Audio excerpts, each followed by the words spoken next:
I hate you. Holy shit, Danny.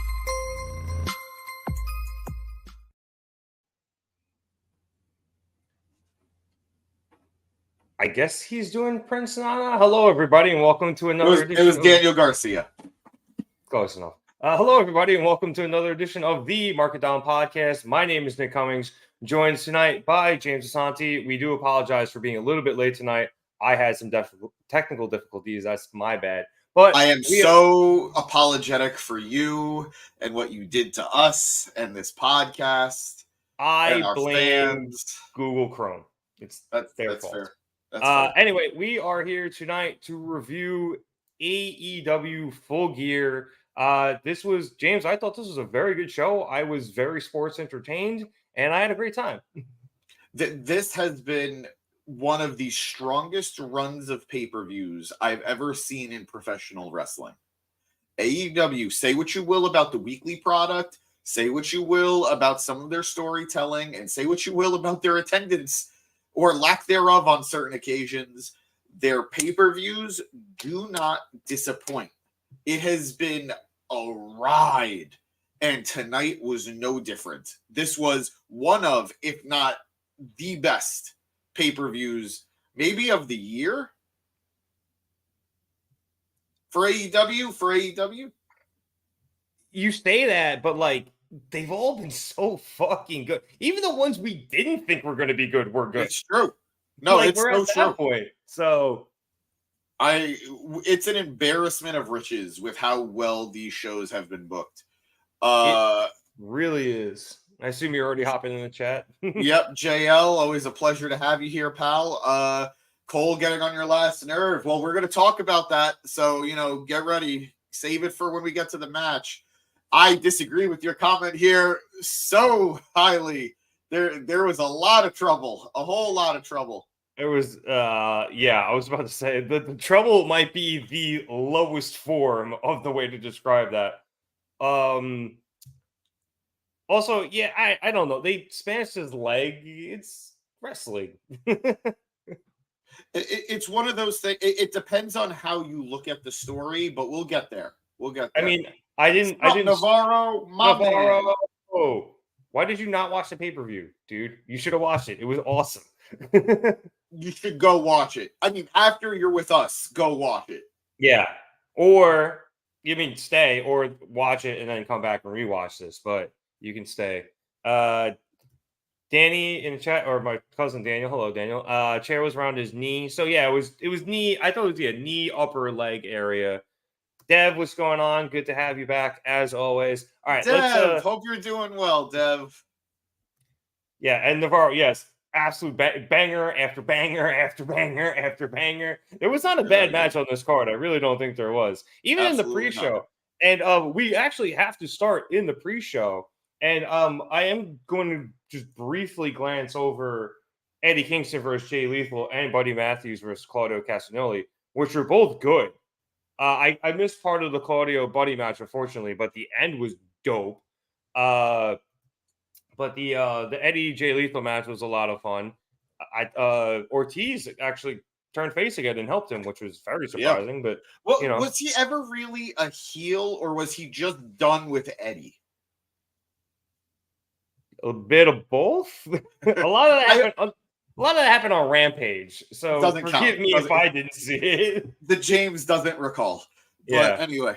I mean, there was a long time there where he was out there with the mad ball, and I dead ass thought he was gonna hit him. So and they had the camera angle for it too. I was waiting. And then classic Eddie, he took the mic away from RJ and just started cutting a promo on the pre-show. Yeah. And said, "We got a bunch of good shit tonight. You motherfuckers better buy this."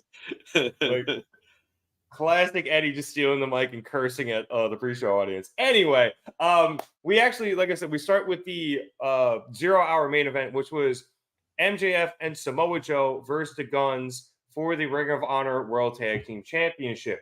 Now, this came about because MJF finally accepted Samoa Joe's offer to be his tag partner and have his back in exchange for a shot at the AEW World Championship. This match ended with a surprise appearance from Adam Cole Baby. Thank you. And he ended up distracting Colton Gunn, and that led to Samoa Joe locking in the coquina clutch and forcing him to tap out. MJF literally at that point had left the ring and went to hug Adam just because he showed up while Joe got the tap. And then after the match, we had Joe and MJF shake hands after Joe was like, "You're going to give me my fucking shot, right?" And MJF was like, "Yeah, you help me out." I guess. Yeah, but MJF was for lack of a better phrase, good sport about it. So as far as pre-match matches go, pre-show matches go, like Sexia, this was good, James. I thought it was a lot of fun, and it's one of those things again where we're just continuing to further the story of MJF in this everybody is gunning for him as the champ storyline. And yes, he is still the Ring of Honor World Tag Team Champion with Adam Cole, but he kind of he didn't have to sell his soul, which is a little bit ironic, but he had to make a deal with a devil in order to retain the championships. No, absolutely. And eventually all of this is going to crash on MJF. It wasn't, it might not be tonight. It might not be on Dynamite. It might not be at World's End, but it's coming. So I think MJF, this isn't the first time we've seen MJF open up a show and close a show. Even on the pre-show. They've gone for the Ring of Honor Tag Championships on the pre-show before, and then close the show as the main event. Hunter, I'm sure we'll find out in the media scrum when all is said and done tonight. I can't imagine that it's less than a 2-year contract. So anywhere, in my opinion, we're looking at anywhere from a 2 to 5 year contract, because that's typically how AEW contracts are structured. We have seen some outside different structuring. There are some weird specific examples, but for the most part, we've seen 2-year contracts, 3-year contracts, and 5-year contracts. So at the very least, we're looking at Will Ospreay being part of AEW for the foreseeable future. And we'll do our best to keep an eye on that media scrum. Obviously, we're hosting, talking, and producing at the same time. But and if you guys see something important, please in the chat let us know. And if only we had a producer boy to help us in this trying time. Thanks, producer boy. But yeah, no, I enjoyed this match. I thought the guns.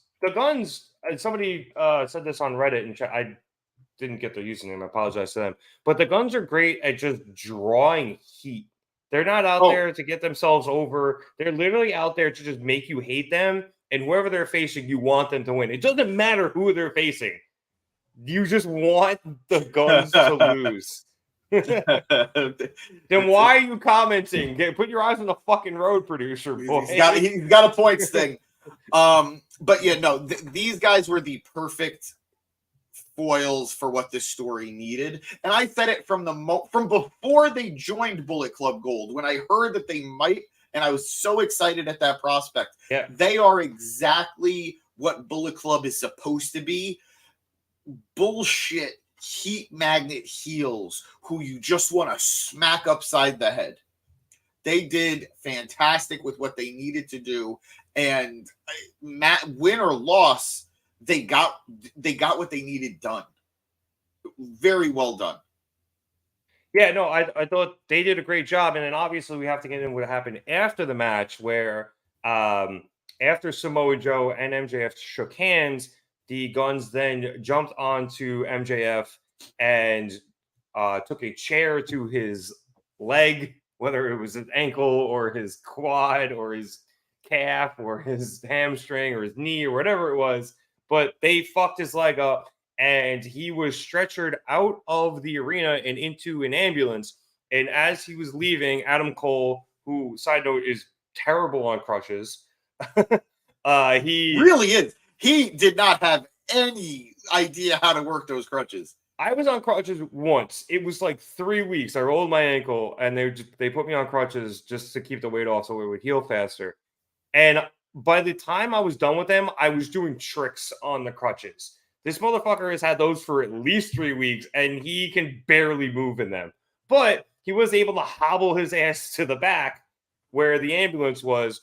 And as MJF was getting loaded into the ambulance, he screamed at Adam Cole, "Don't let them take my title. Promise me." And Adam Cole promised him. That then, very shortly thereafter, led to the official announcement of Switchblade Jay White versus Adam Cole in MJF's stead for the AEW World Championship as the main event. You heard that right, guys. One-legged Adam Cole taking on Jay White for the World Championship for one-legged MJF. Now, I'm not going to lie. I thought there was a slightly decent chance that Adam Cole was cleared, and we just didn't know. That was like in the back of my mind. So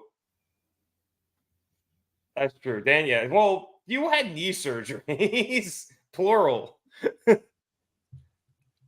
Also, him and I had this argument. So, for the record, this is my cousin. Shout out Daniel. He was with me tonight watching the pay-per-view, and we literally had this argument in person about 2 hours ago. But either way, he was like moving them 2 feet. You can get a lot of different distance on those crutches if you use them right. But that is neither here nor there. We were saying, James, yes, that was a bit of a swerve, I guess, for lack of a better phrase. We'll get there later. All right. So like I said, that set up the main event. So let us hop now to the first match on the main card, which a little bit surprising for me was Sting, Darby Allin, and the Rated R superstar Adam Copeland. Is so weird saying that still to this day. I don't know who that is. I know Edge was in the match though. Yes, he was. Up against Christian Cage, as Nigel likes to say, Luchasaurus, and Nick Wayne. We had Adam Copeland hit the spear and pin Luchasaurus after Christian literally left them high and dry. I'm not even sure where Nick Wayne ended up. And again, I was a little surprised this opened the show, mostly because the Sting matches go on in that spot where I don't want to call them a cool down, but it's just kind of like the fun, lighthearted match. But I guess because you have Edge in there, it kind of changes the dynamic. But this was, I thought, a very fun opening and match that got the crowd really into it. Let's be honest, Rev. Edge, Sting, Christian Cage, especially Luchasaurus, they're old men. They're old men. They don't want to go to bed late. They want to go to bed early. So you put them on at the curtain. All right. You start the show with them.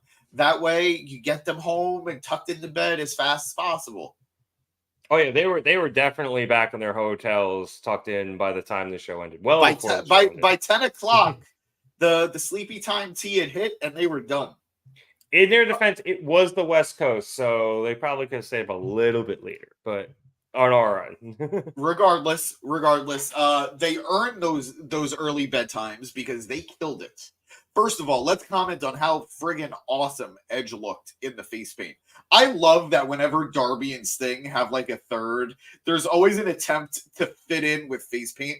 Punk did it very early on with the pink and like the early Sting vibes. Yeah, it's a surfer Sting. Yeah, Edge looked amazing with that look. So good on him for getting in on the fun. These guys really delivered. Darby hitting his usual, oh my God, how is he not dead spot? That suicide dive to the outside was scary. That was a dirty, dirty bump.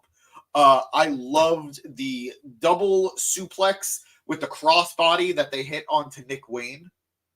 He took some good bumps tonight. He really did. That's why you didn't see him at the end of the match. He was because dead. He died. I loved. He takes after his actual mentor Darby Allin, where he's just taking ridiculous bumps all the time. Except he actually sells them. Darby hit, if I'm not mistaken, a really crazy top rope code red that was just super cool. I love the tandem offense or the tag. I don't want to say tandem; it's not really tandem, but I love the move that Sting and Edge hit onto Luchasaurus, which was the Scorpion Death Drop with the off the top rope elbow drop at the same time. Yep. Great combo. And man, Christian Cage, he's Christian Cage, isn't he? Oh, Christian. we'd be remiss if we didn't mention who accompanied Sting, Edge, and Darby Allin to the ring. Would we? Apparently, Ric Flair joined the oldest of the old men. Joined the babyface team coming down the ring, and he did get involved. He did fight it out with Christian Cage, who then low blowed Ric Flair in the nuts 3 times.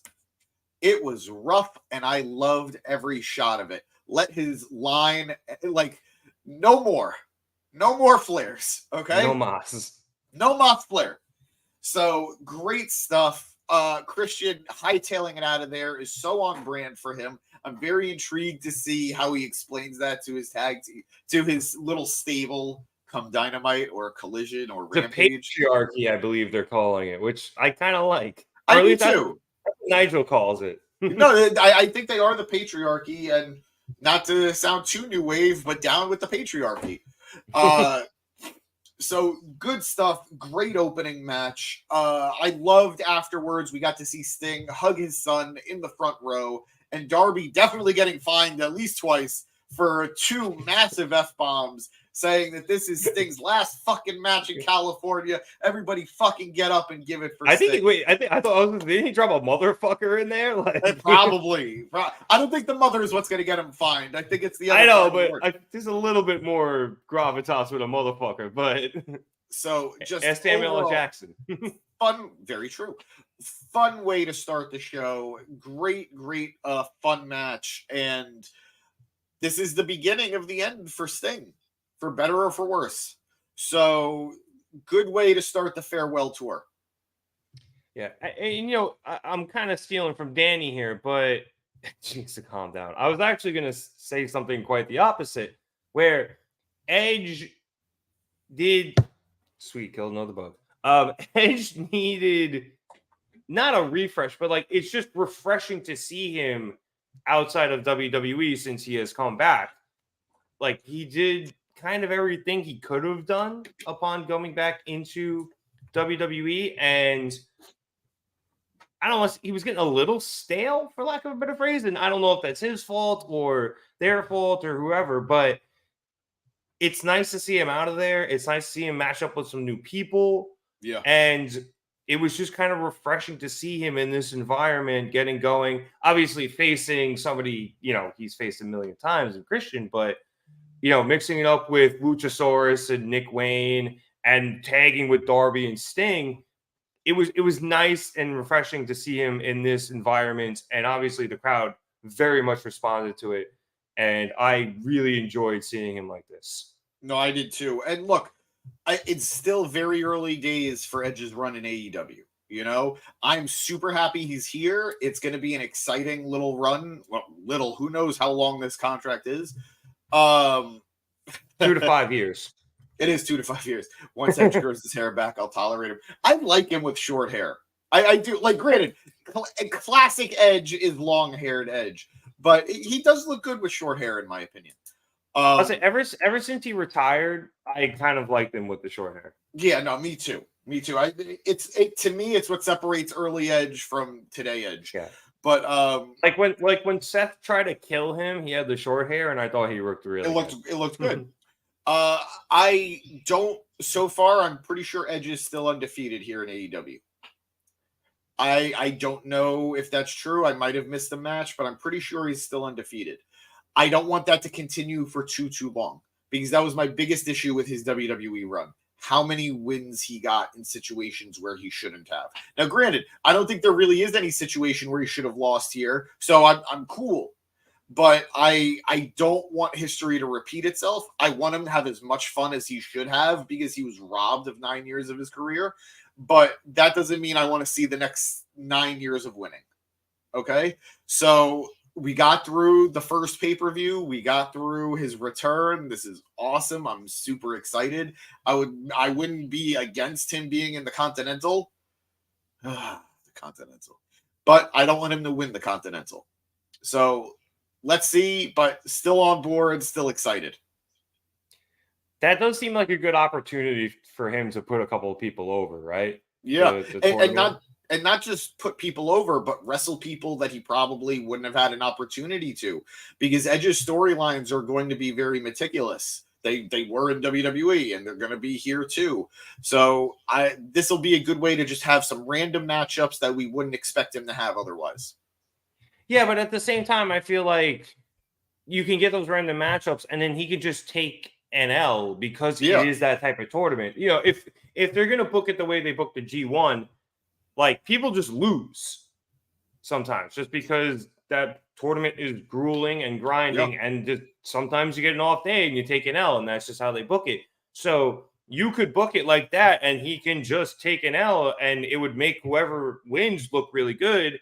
And I don't think anybody would blink an eye at the fact that he lost in the tournament like that. I then you could always, come back to it later saying, especially because the first person who beats him in AEW is gonna, have a lot of, cachet there. So you can take that person, and then when the tournament ends, start a feud with that. Yeah. So I don't know if you want to do. Well, I was gonna say Ricky Starks was my first thought, but he's he's got the tag titles kind of on lock, so he's probably busy. Yeah, for now. But there are quite a few people I genuinely think you could take them, have them beat Adam Copeland, and then let that go into a feud, and it would probably be great. And you can go from there. Whether you want to do it with somebody younger or somebody a little more established, like a Miro or an Andrade or something, and move on. Also, wouldn't hate Jay White. Very true. I know we have the main event to get to, but Jay White Adam Copeland feud sounds lit. And let Jay go over, please. But I think that would sound like a lot of fun. All right, so let's move on to our next match, which saw Orange Cassidy face off against Jon Moxley for the AEW International Championship. This match ended with a lot of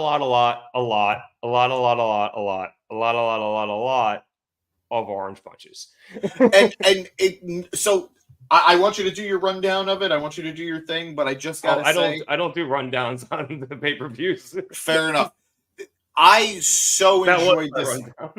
I so enjoyed this match, and I was so worried about this match as we went into it. I didn't know how they'd be able to top the first match, and it was going to be very difficult. And I don't know that they necessarily topped it, but they certainly lived up to it. This was an Orange Cassidy. Commentary did a beautiful job at the beginning of the match, hyping up the fact that last time they fought, Orange Cassidy was coming off of the most successful title reign in AEW history in terms of defenses. He had more defenses than anybody else in the company who had ever been champion. So he was a Orange Cassidy who was kind of squeezed dry, pun fully intended. This is a Orange Cassidy who's a lot more well-rested and is very much looking to avenge that loss and prove himself as international champion, considering he does not feel that this reign counts because he didn't beat Moxley for it. So this match was everything. Orange gave Moxley everything he had. And this was coming off of a Dynamite where he lost to Moxley in tag team action and hit Moxley straight up, 100% powered up Orange Punch. And Moxley ate it as if it was nothing, as if he was the Brock Lesnar in a match for the first time. Ate that shit for lunch. I mean, a good orange, keeps away scurvy. But not an orange guy. I'm more of a clementine guy personally, or a tangerine. For the record, this is the fruit. I hate oranges. I hate the smell. I hate the taste. Have you had a clementine or a tangerine instead? The only citruses I like are lemon and lime. Okay, interesting. Okay, fair enough. But orange, I fucking hate oranges. Po Buddy's perfect, but we'll move past it. Orange gave Mox everything he had, and Mox was taking it. Mox is the monster of AEW. How many orange punches did he hit? I'm sorry to cut you off. What I think minimum. Oh my god, maybe Maybe. It felt like 8. And he dropped in a beach break or 2. Yeah. The last segment, not the last segment, but the last stretch of the match, he took 3 orange punches in a row. And was still standing. Moxley, this like again, I made the Brock Lesnar reference. This really felt like Roman Brock at WrestleMania 31, except the right guy won here. Yeah. So Orange Cassidy successfully retaining the AEW International Championship against the man who took it from him in the first place. This storyline is not over because after the match, Moxley's cornerman Wheeler Yuta purposely bumped into Orange Cassidy's cornerman. So, yeah. And I do want to throw out both Claudio and Trent were out there as well. But yeah, they came after. They weren't there for the match. They came at the end. Intriguing that Chucky didn't come out, but also, well, I think he got hurt. Oh, did he? I think I read somewhere he got hurt. I could be wrong. The first time in that tag team that Trent's not the one who's hurt. Yeah. But regardless, I'm very excited. I don't necessarily see this going to a trilogy, but they easily could. Not in the near future. Yeah, I wouldn't. I think that would be my guess. I wouldn't. I would save it for a little down the line. But this was a great match. Go watch it if you want to see a true case of like a David versus Goliath type matchup. And Orange Cassidy is one of the most interesting characters in all of wrestling right now, in my opinion. And I don't know if you noticed this. I noticed it when Orange won the match and the referee, I don't know if it was Bryce or not. It's kind of escaping me at the moment. When he handed him the belt, Orange snatched it. You saw that, right? Like Gollum with the fucking ring. I don't know what they're doing with him. I don't know if he's going the heel route. He did, and I did forget to mention this. In that finishing sequence, there was an exposed turnbuckle that Orange did not hesitate to push Moxley's head into. First, he dodged a running attack from Mox, and Mox went head first into it, and then Orange pushed him into it himself. So this is an Orange Cassidy who is not afraid to play a little dirty to get the win. So again, I don't know if a heel turn is what's coming. I don't know if it's just a more aggressive Orange Cassidy or a more desperate Orange Cassidy. But like its onion brother, this Orange is peeling back into deeper and deeper layers. Good stuff.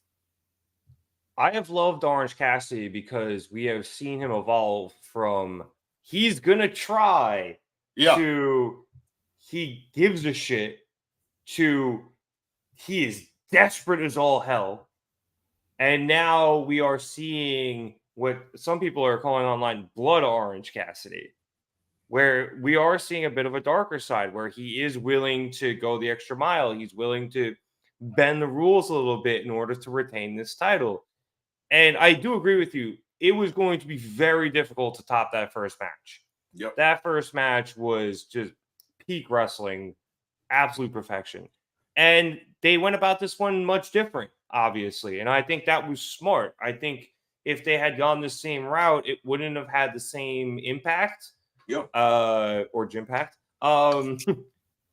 And if they had done that, it just I don't want to say it would have fell flat, but it wouldn't have done what this one did. And I think it was smart they went a different route. And obviously, considering what else was on the card, you couldn't go that same bloody route either. Yep. So I think they did a great job here. I actually was super shocked, of all things, that we didn't have Hook versus Wheeler on this card. I'm not even shocked that it didn't happen tonight. I'm shocked it didn't happen at all already.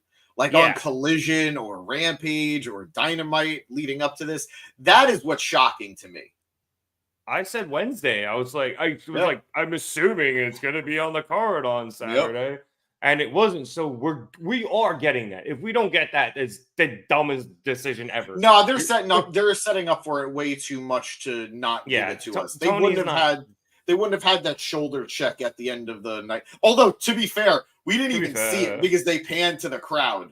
But regardless, it did happen. So we will get that matchup, and it will continue this feud in some shape or form. Commentary even said it. Yeah, that happened a few times tonight. They were cutting away when shit was happening to the crowd. It was a little Kevin Dunn-esque. But yeah, like I think we're still gonna have a bit of a Blackpool Combat Club / best friends and friends clashing continue. So we'll get that. And we saw earlier in the night, just to go back to the pre-show with Claudio and Buddy Matthews, there was a bit of tension there as well. And Shivani was teasing, hey, we've all wanted to see the BCC versus the House of Black. You got to remember, before Brian broke his face, that was the feud that we were building towards. We were building towards Brian versus Malachi Black. Mm-hmm. So a lot of plates are being spun right now by the Blackpool Combat Club. Yeah.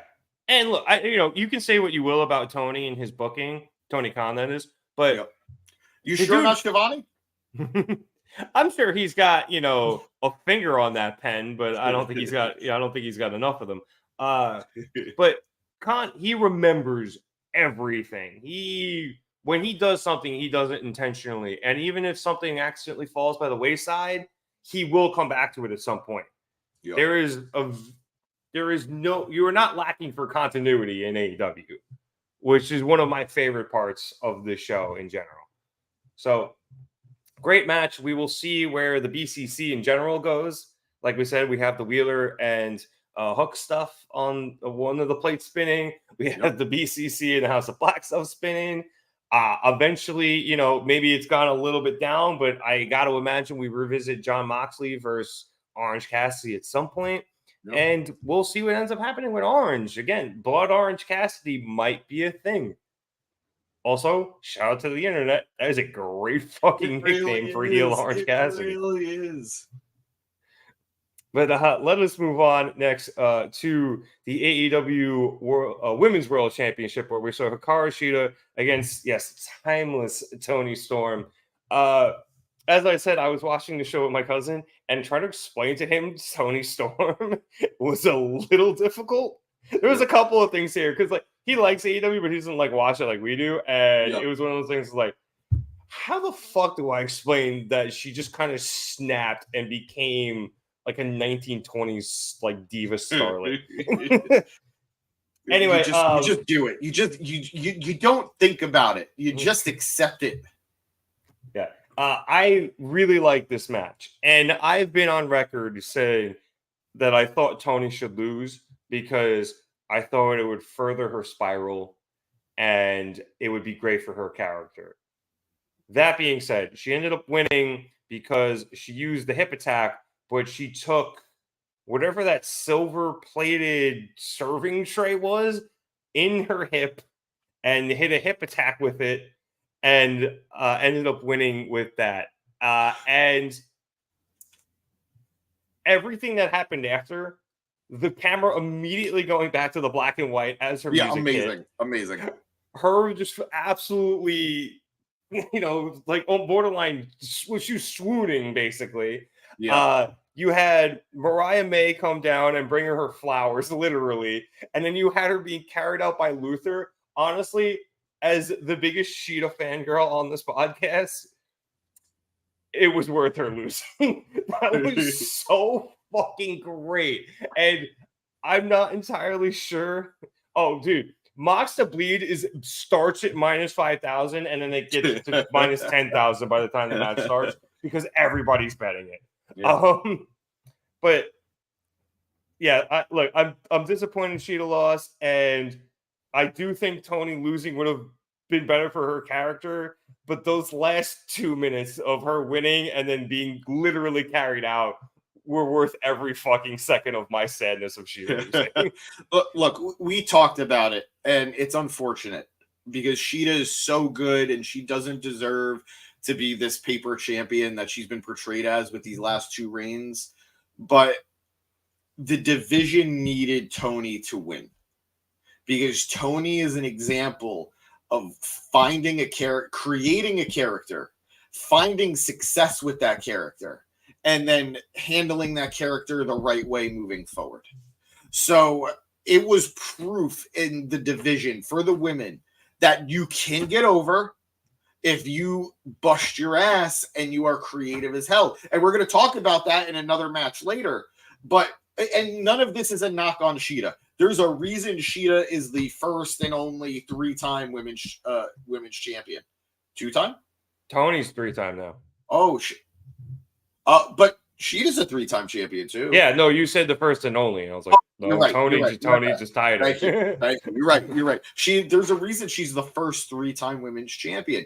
There is faith in her to deliver. There is faith in her when they need to get through things, through the tough times.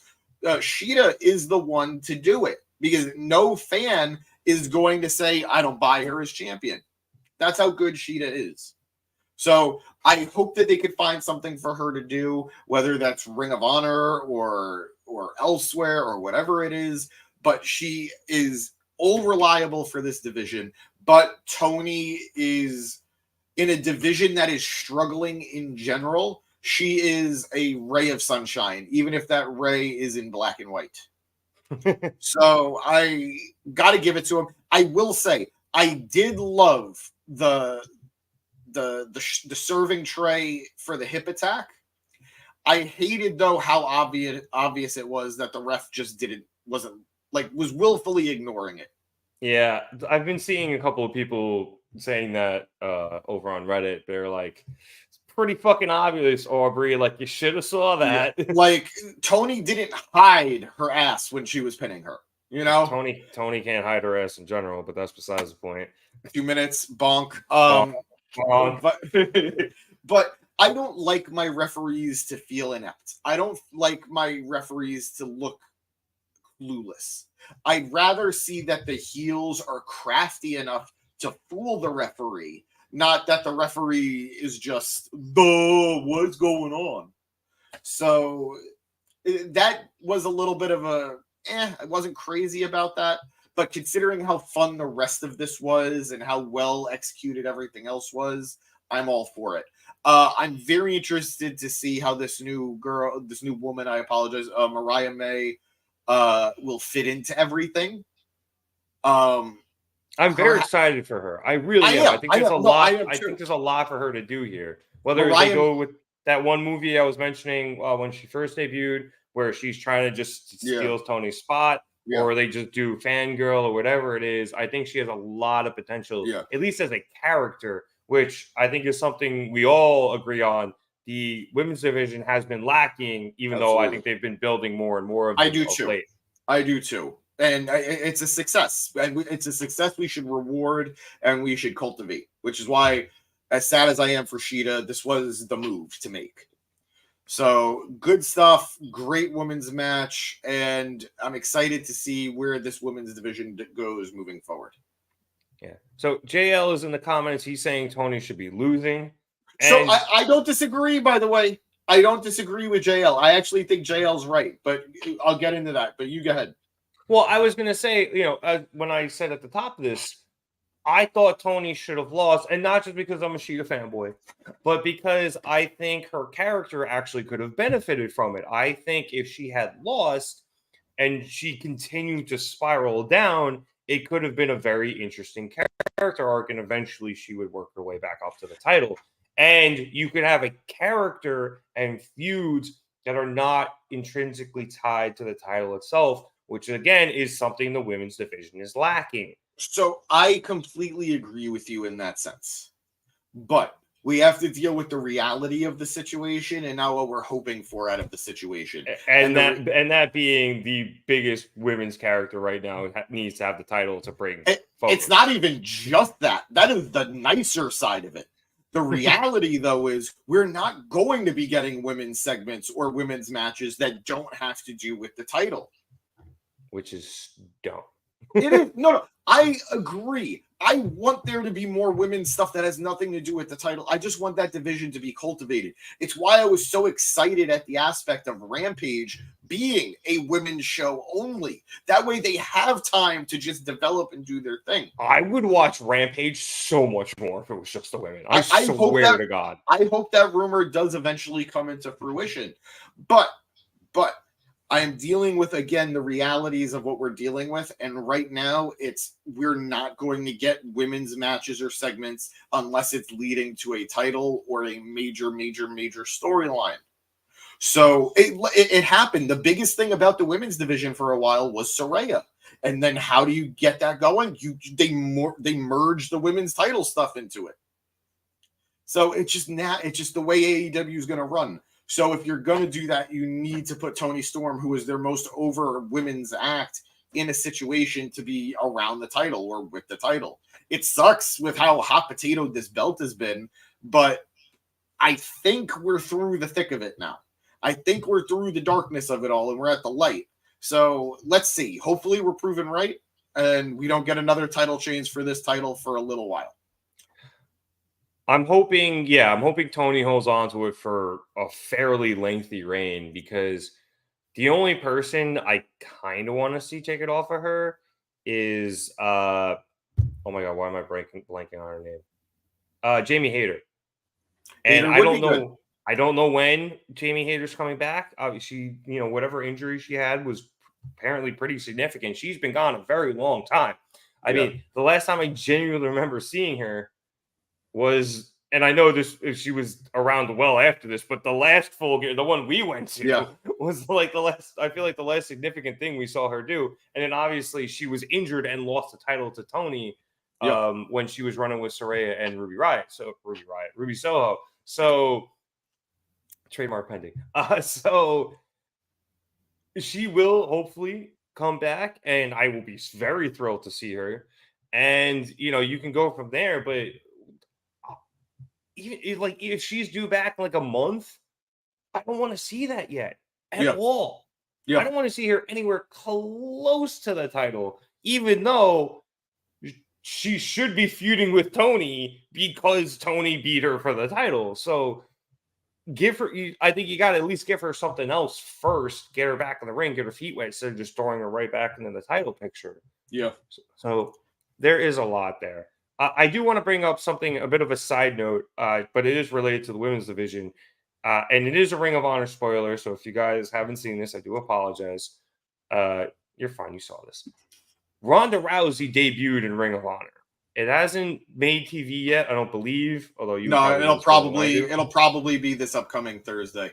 So obviously there was a lot of rumor and speculation floating around tonight about this new signee, and we will get to that. And I forgot to put it in the rundown, but we will get to that. Remind me at some point to talk about it, please, James. But I thought it was going to be Ronda because Tony Khan was touting with somebody who was, both known in wrestling circles and beyond.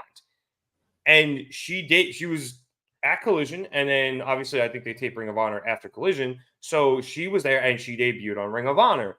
And we didn't see her tonight. So I was wondering, James, what your thoughts might be of what you think her plans might be in terms of AEW, the Ring of Honor women's division, which I think we both agree is better than the AEW women's division right now.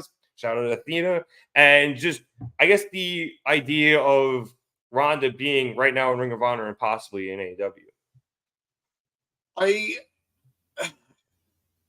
It's a lot. I feel so bad, even though, look, all of Ronda Rousey's failures when it came to her WWE run, in my opinion, were 100% of her own doing. She could not, there was a very clear moment where things turned for her, and it was when she realized fans cared more about Becky Lynch than her going into that Mania triple threat. Something in her switched up, and she wasn't having fun there anymore. The quality of her matches went down. The quality of her stories went down. It was really rough to see.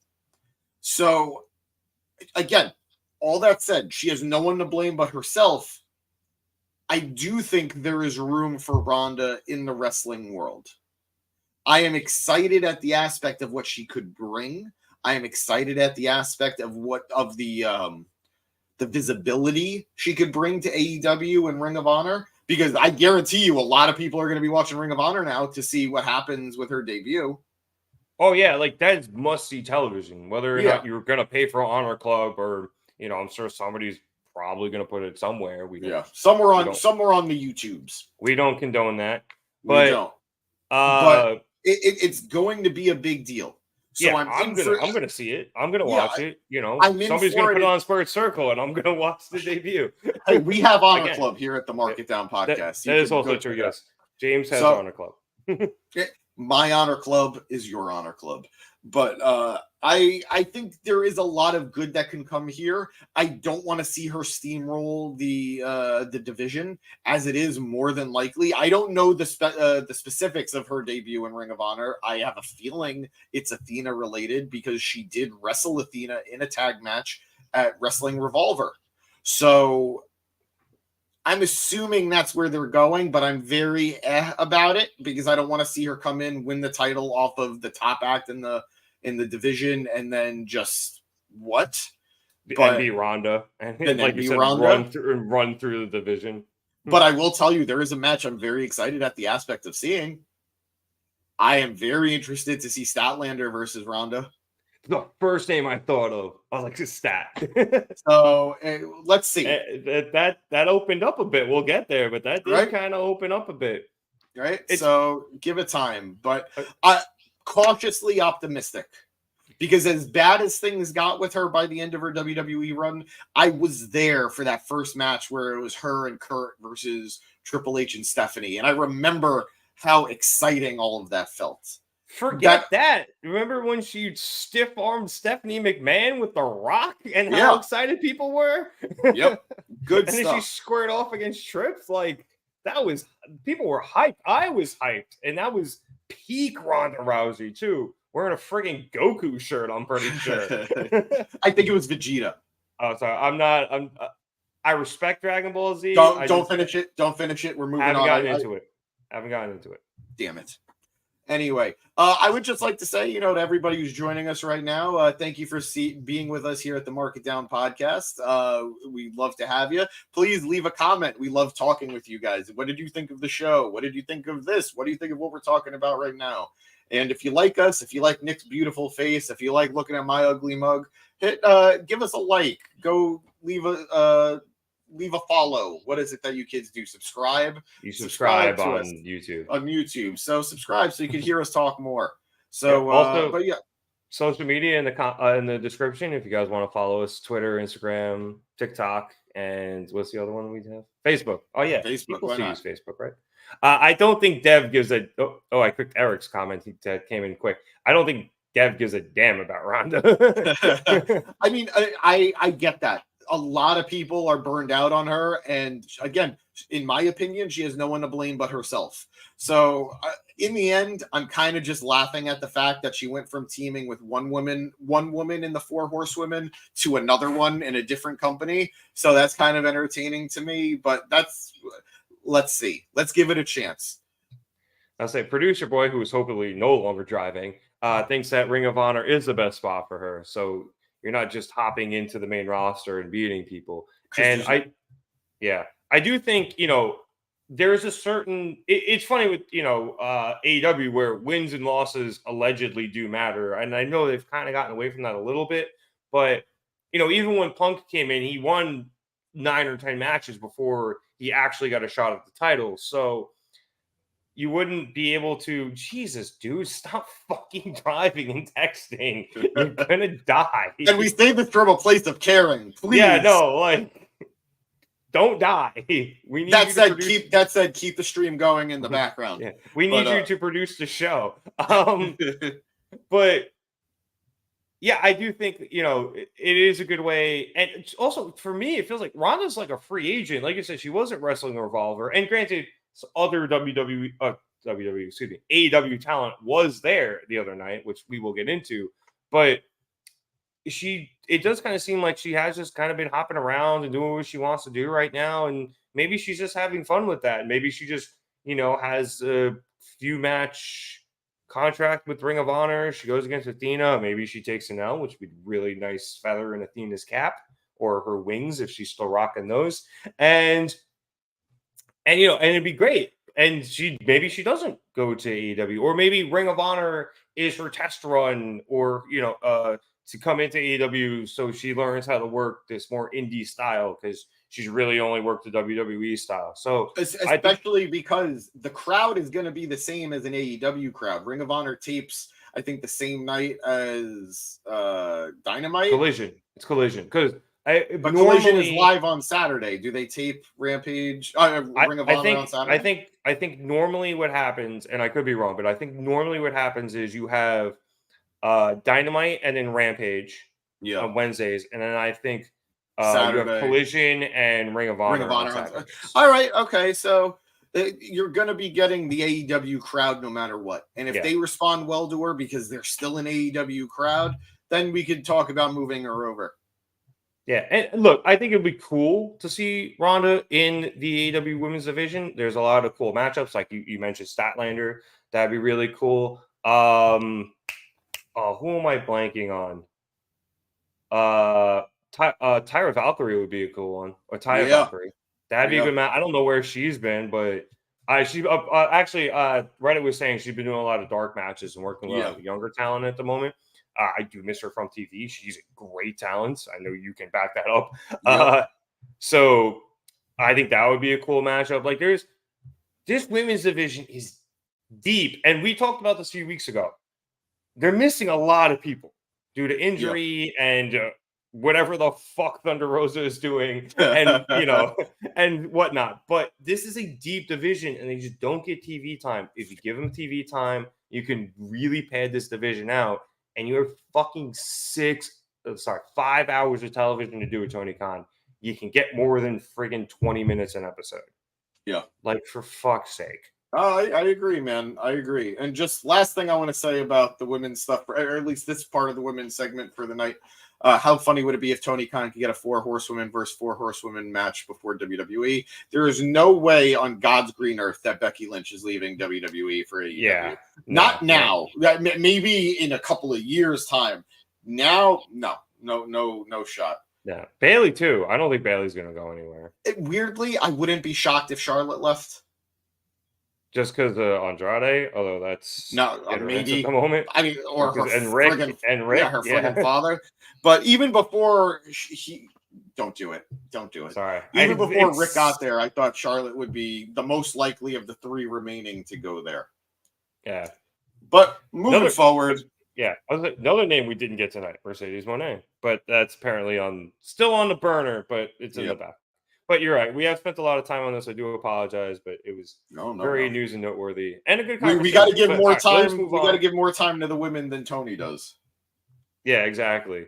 But let us now move on to a men's match. We move on to the AEW World Tag Team Championship match, which was a 4-way match in a ladder match, which is awesome of ladder matches. Ricky Starks and Big Bill, who were the champions coming in. First, LFI. I'm not even going to try to pronounce that in Spanish right now. Los Ignorables faction. La Facción.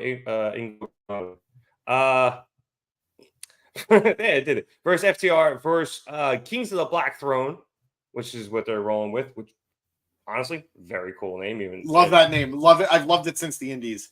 Representing the House of Black, the Kings of the Black Throne. Dope. They were, like I said, in the ladder match. This was a beautiful car wreck. Yes, Navarro, it was great. They're always good. We have Ricky Starks and Big Bill retaining, and like I said, a beautiful car wreck. Ow. Yeah. Ow is the right way of putting it. Ow. So much happened in this match. It's hard to really get into all of it. I don't think there was a slow moment. I don't think there was a slow spot. I loved Big Bill entering the ring, and they had the belts lowered enough at that point that literally all he needed to do was put his arm up, and he would have been able to grab the belts without doing anything. But great segment with all 8 men here. Yeah, 8 men here. Good and no, thank you. Quick on my feet there. Quick maths. but just excellent showing. And I didn't know where we were going to go here because so much in the tag division is up in the air right now. Whether it was, and we'll get into it later, who will be the number one contenders for the title, whether it's the Young Bucks or the Golden Jets. Not even the number one contenders. They just have a shot. Yeah, that's true. That is true. A guaranteed shot whenever. Yep. And then Big Bill and Ricky Starks are not a conventional tag team. They were really just slapped together recently. You have FTR, who are the tag team of AEW right now. You have LFI, who are definitely rebuilding, and you have the House of Black that are just almost always guaranteed to kick somebody's ass. So this could have gone either way in those four directions. But I do think it was the right call to let Big Bill and Ricky hold on to the belts here, because I don't necessarily know where any of the other teams go with the titles at this point. Not that I necessarily know where Ricky Starks and Big Bill go with the titles at this point, but I'd rather see that reign continue a little bit longer, because gold on Ricky's waist is never a bad thing, in my opinion. So I think this was the right move. Again, guys, it's really hard to call this one because of how much actually happened in the match. But as Navarro said, he loves ladder matches. He's looking forward to watching it. Go watch it, man. It was good. It was fun. Was it bloody? There was blood, right? A little bit. Brody was bleeding. Yeah, Brody which always looks cool because he has the white face paint with the black mix in it. He just had the red streaks going down. And I loved, I got the crowd started chanting beef as we got Big Bill versus. That was I thought that was a meat chant. No, initially it was meat. Then it for some reason turned to beef. Big Bill and Brody going at it like Godzilla and King Kong, baby. It was good stuff. I loved it. Those body types work for that reference, actually. So it was good stuff. Go watch it. It had a little bit of everything. You had that ladder. I was saying you had that ladder spot towards the end there involving Brody, where I don't remember the specific move, but he hit somebody. It was the ladder was stretched from the ring, I think, either to the barricade or maybe the announce desk, and he's somebody with a move, and then he was still on the ladder, and he got like swantoned onto by Jarlisico or whatever it was. Like that's the one that stands out for me, because I went to my guy, I was like, Chekhov's ladder. That thing's been sitting there for 20 minutes. Somebody had to hit it. And they really used it twice in 2 seconds. It was just like you said, you can't pick out any one thing, at least for me, outside of that, because so much fucking shit happened. Not only was it a car wreck, it was just a never-ending car wreck. Sometimes the ladder matches, like, shit kind of slows down because guys, they all take a bunch of spots, and like everyone's got to catch their breath and kind of shake off the fact they just went through a table or a ladder or whatever. But I feel like they perfectly timed this where something happens, and then right after that, the guys who had previously done whatever their shit was, they had the time to recover, and now they were back and doing whatever they had to do. And then obviously eventually you had it at the end where Ricky is at the top of the ladder grabbing the titles, and I like he grabbed the title and then chucked the first one down to Big Bill. Yeah, I love that. The second one. I love that spot. You saw Bill at the bottom, he's just like Kobe, and shout out to Forbes, and dropped it right into his hands, which I don't think I've ever seen, surprisingly. Yeah. Like, not off the top of my head. So I thought that was really funny. Whether it was coincidental or not, I thought it was cool. And I also want to briefly cover, I love their entrance right now. The two of them look so good together. Ricky and Big Bill. Like, Ricky does his like hand thing, and Bill is just behind him, like arm raised, looking like a friggin' giant of a man, which he is. So it was good. It was really cool. He's 7 feet tall, and you can't teach that. Hey, that guy's not here yet. Yeah. But yeah, like you said, they were kind of thrown together, but they work. Yeah. And I'm totally here for it. And this is a bit of a blind spot for me because I don't watch Collision as much as I should, which is stupid because I say this every week. Apparently, it's really fucking good. Yep. And obviously Ricky and Big Bill are mostly Collision guys, and those titles are there. So I don't really know the feuds and everything. I was surprised that this match was happening because I'm not a big Collision guy either. I'm like, oh, okay, tag title match. Oh, fatal 4-way tag title match in a ladder. It was cool. The ladder, I think, was like a last second thing. Yeah. So you were allowed to be surprised on that one. But yeah, the rest of it, I was like, okay, like I knew LFI was coming up or whatever they are now. Yeah, LFI. I knew they were coming up, and obviously House of Black is always late. You can put them in anything, and I won't even question it. FTR, same thing. You can put them in anything. Oh, cat. Yeah, but we're good. Hello, Gato. Yeah, you can put House of Black in anything. Won't question it. It'll be fine. And then, Ricky and Big Bill, awesome. And so I was here for this match. I don't care why it happened. It was awesome. And I do think the right people won. And like you said, give Ricky Starks all of the good things. So before he leaves for WWE. Allegedly. All right, let us move on next to our other women's match of the night. Yes, we had multiple women's matches, which was Chris Statlander versus Julia Hart versus Sky Blue for the AEW TBS Championship match, or championship belt, whatever. Anyway, this was a good match. I really liked it. We actually came out of this with Chris Statlander hitting Saturday Night Fever or whatever. Not Fever. What does she call it? You're asking me like I know off the top of my head. Here's the thing. They always change it with the day, and then I'm blanking on what the actual move was. But either way, she hit her finisher, and then Julia Hart threw her off and pinned Sky Blue and stole the pin, and she is now your new TBS champion. I really like this. I thought this was a brilliant, brilliant move. You protect Statlander something fierce. You protect her future. She still hasn't been pinned since she's come back. And Julia Hart has, again, she's been a great character in the women's division. And you see, once again, we are rewarding that. We know the women can have good matches. Now we're building up on the character work.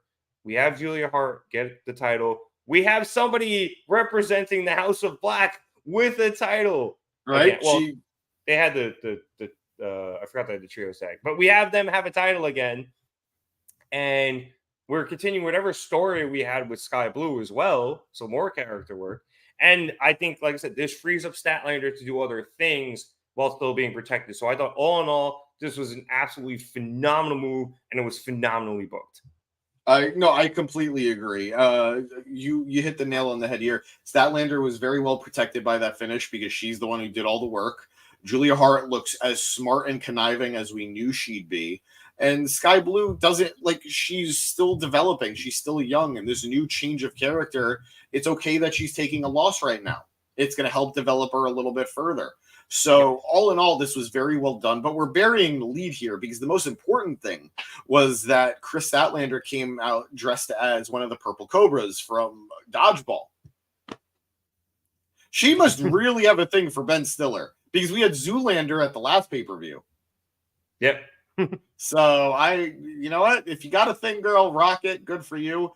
But this really was a fun match. Fucking Chuck Norris. Does your milkshake bring all the boys to the yard, Nick? I'm not kidding. I might be able to recite that entire movie to you right now. I don't doubt that. But that's a different podcast. We'll do that later. But that is called a copyright strike. We are in a very new and a newly shaken up women's division. We have 2 new champions, both heels. And if you count Ring of Honor as well, we have 3 women champion that are heels right now. Very interesting time to be part of this division. Very interesting time to be following this division.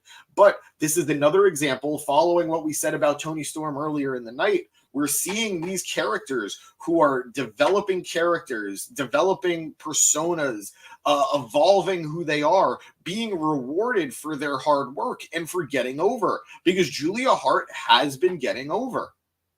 She went from being the cheerleader who's smiling with Griff Garrison and what's his name? And who the fuck is Griff Garrison? Sorry, that's obligatory. God, I miss Brody. to then being just another cog in the House of Black, to now being the most successful member currently of the unit. So good for Julia. Chris Statlander, she had a nice run with this belt. Danny, who's not with us right now, made a good point. This reign is probably going to be viewed as underrated down the line because she did get in a lot of good defenses, and she's the person who beat Jade Cargill.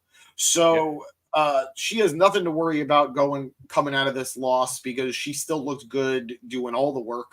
So I'm excited where this division goes. I already said I have lots of ideas for where Stat should go next. So I'm very into this. I'm very hype, and I'm excited to be excited about the women's division for either championship. Hopefully, we are excited, and then they reward that with a little more time on television. But that's crazy. That's crazy. I am absolutely thrilled with everything that happened here. I want to give a little more credit to Sky Blue. You know, she ended up taking the pin, but I thought she looked really good. That code blue she hit on Statlander, and I know a lot of those code red destroyer things are a little more on the giver the taker than the giver, but that was one of her better ones, especially after what happened with Red Velvet on Wednesday. That looked like death, so it was awesome. And then the one she tried to hit right after that was very well countered, and I think that was how Stat ended up hitting her finisher. So this was a great match by these women all around. I had a thrill watching it, and I'm excited to see where this part of the division goes from here.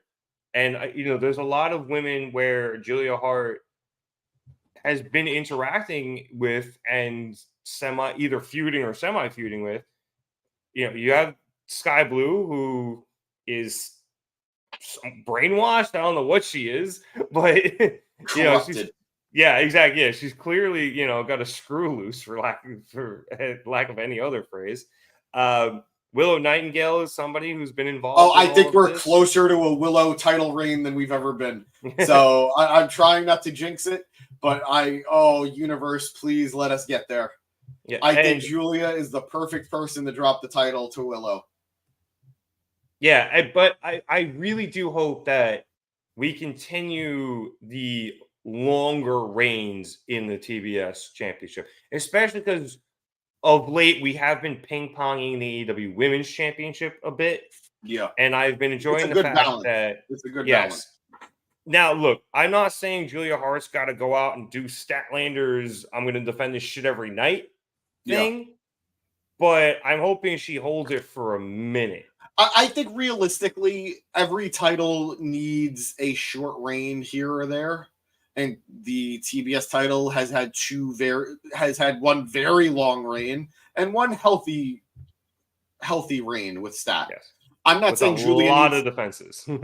I'm not saying Julia needs a quick reign, but it doesn't. To me, it doesn't need to be a 6-month reign. It could be a 2 to 3 month reign, and I'll be okay with that. Yeah, I was gonna say 100 days, 120 days. Yeah, I think that'll be fine. And the stability needs to go to the world women's title. Yeah, because it's funny in the men's division. Why isn't Athena on AEW television?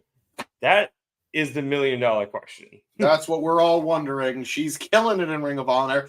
And truth be told, that's probably the answer. She's the thing that is keeping Ring of Honor, I don't want to say afloat right now, but she is by far the most exciting thing in Ring of Honor. So I get it. But I am ready for 2024 to be the year of Athena Elite Wrestling.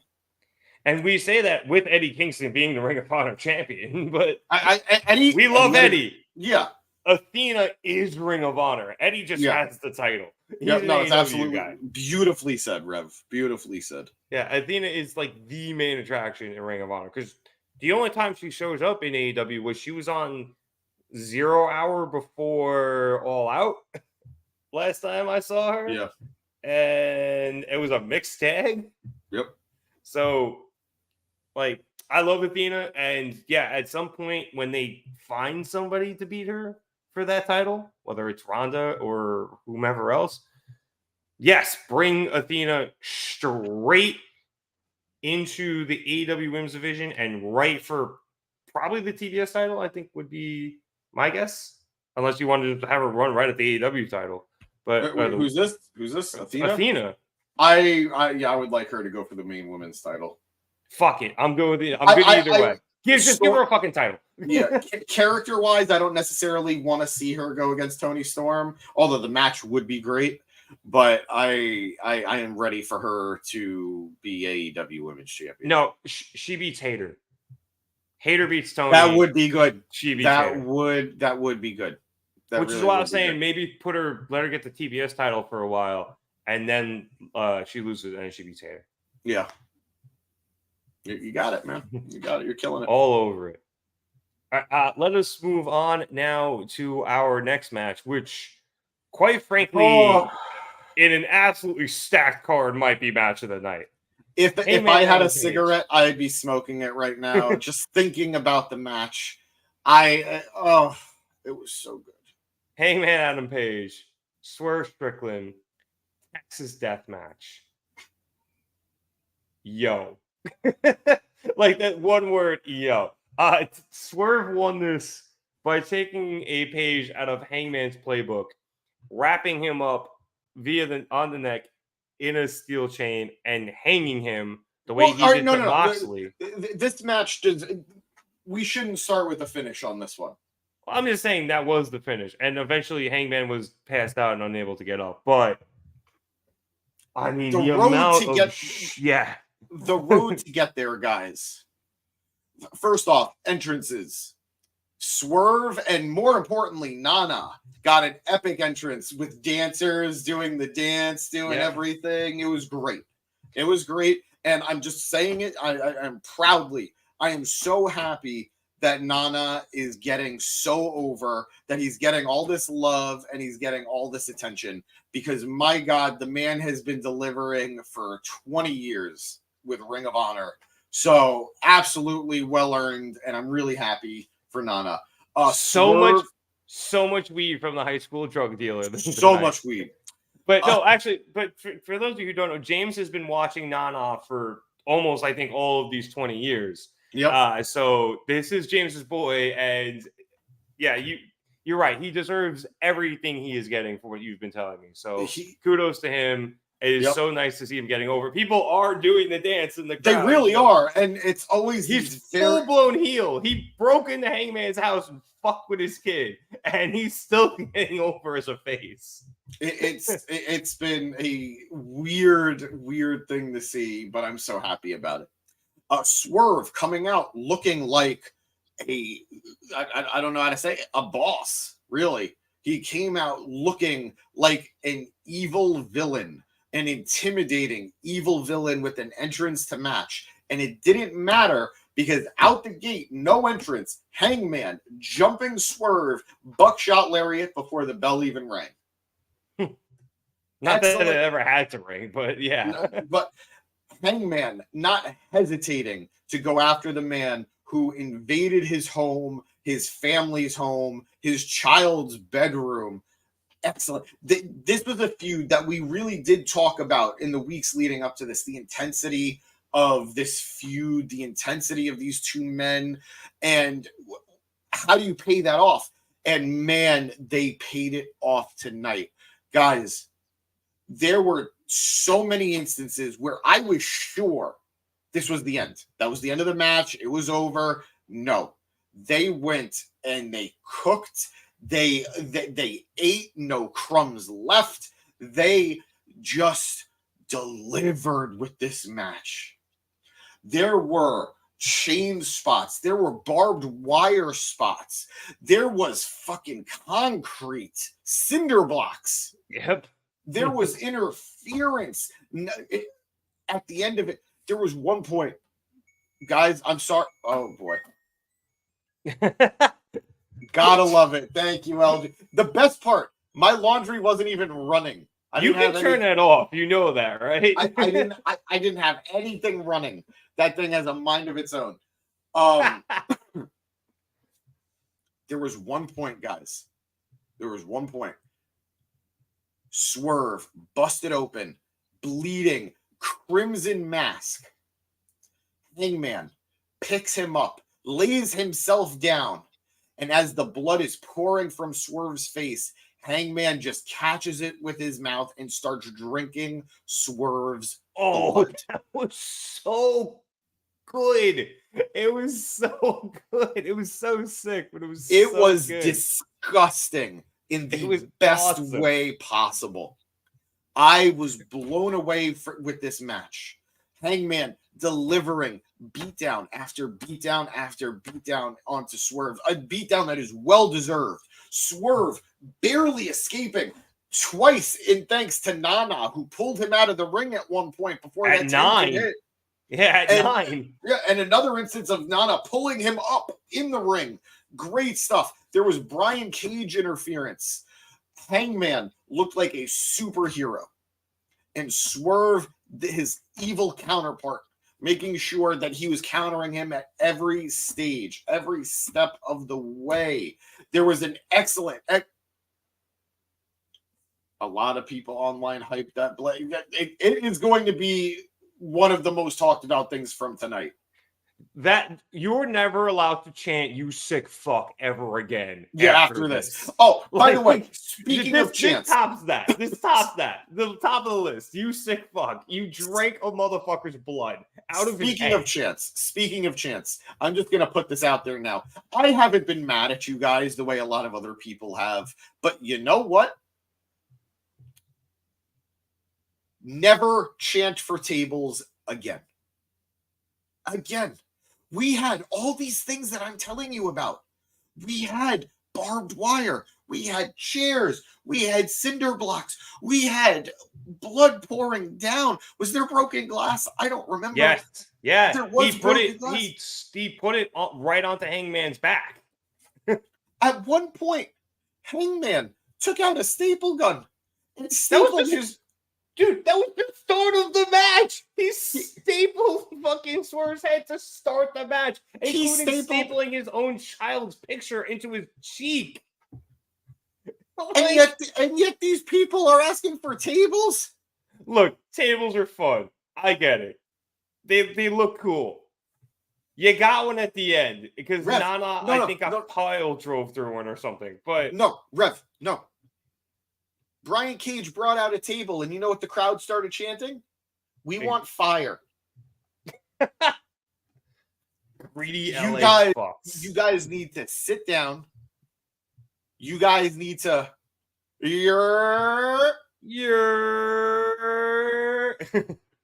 guys need to sit down. You need to cool yourselves off and appreciate what the hell you're getting.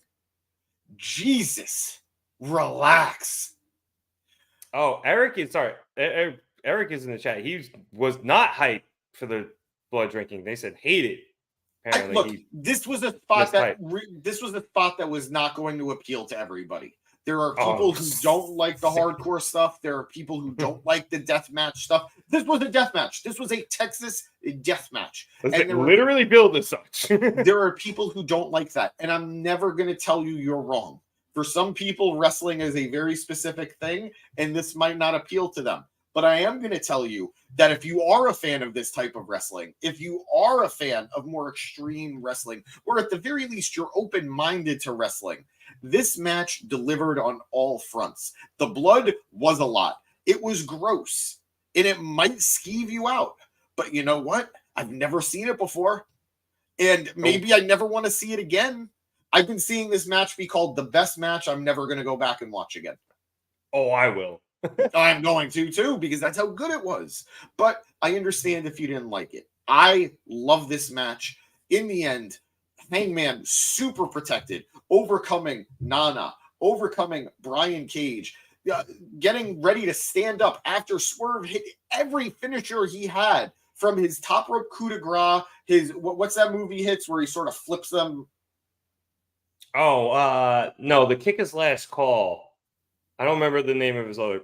Swerve hit every finisher he had, and Hangman was still able to get up.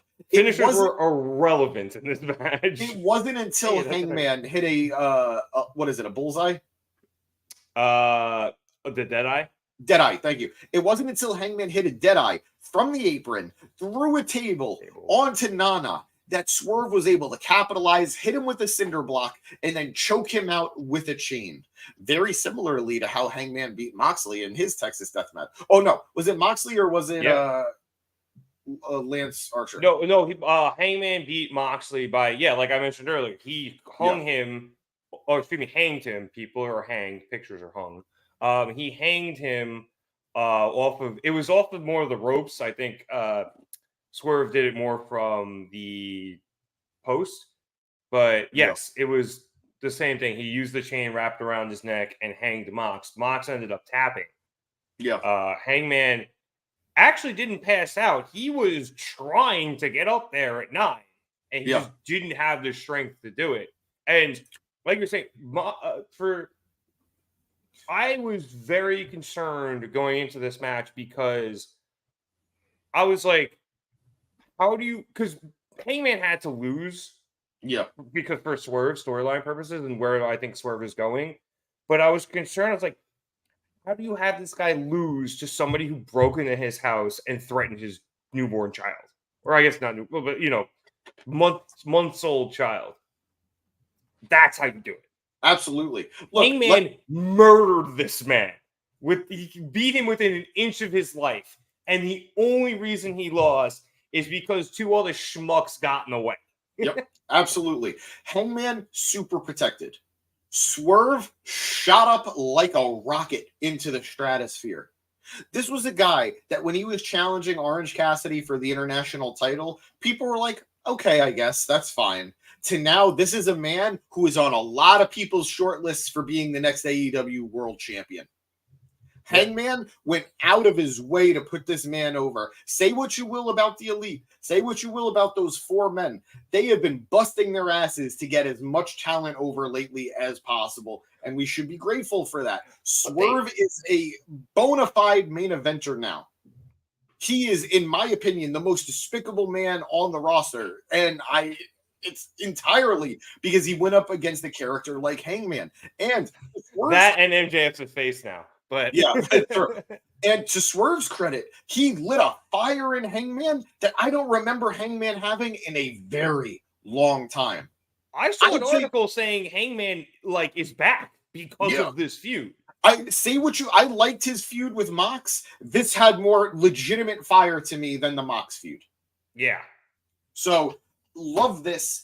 I hope one day Swerve does become AEW World Champion, and that's when Hangman becomes a 2-time AEW World Champion. Dude, this match, and I tweeted this out, and thank you for everybody who follow along with me on Twitter. I appreciate it. I tweeted. Don't you mean X? Fuck that. I tweeted, I said, oh God, at least 50 times in this match. And that was before even Brian Cage interfered. like everything they did, I was like, oh God, they're gonna do that. Oh God. Like it was just everything they did, they were just like, nah, we're gonna go further. I was like, they're not gonna do that. No, we're gonna go further. No, they're not gonna. Hangman's not gonna take that barbed wire wrapped chair and do a moonsault to the outside. Nope, he's gonna do it. He's not gonna dead eye Swerve onto that barbed wire lined, piece of wood. Nope, he's gonna do it. Like everything they kept doing, I was like, what the ever living fuck? It was so good. I do want to bring something up to you though before we move on, because I went on to Twitter after this match, and because I just want to see where people are saying it. Everybody was loving it, and if you don't follow Dave Meltzer on Twitter, after every match for pay-per-views, he just says what the finish is. Yeah. And occasionally he'll give a short quip about what he thought. And he went, I didn't think it needed the interference. Otherwise, I think it would have been one of the greatest hardcore matches of all time. So in his opinion, the interference was stupid. In my opinion, it wasn't necessary, but I don't think it took away from the match at all. Personally, I'm glad it was there. From a traditional storytelling point of view, Hangman is the good guy who should have come back and beaten the bad guy. He did. He already lost to him, and it only got worse after he lost to him. So by all accounts, Hangman should have been the conquering hero here.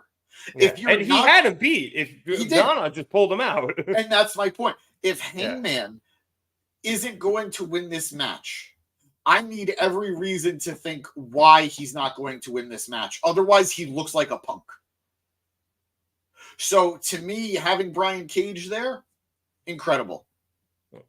Eric agreeing with Meltzer might be the first time ever. And also, Eric, the feud was amazing, just the two of them. The feud was literally never just the two of them.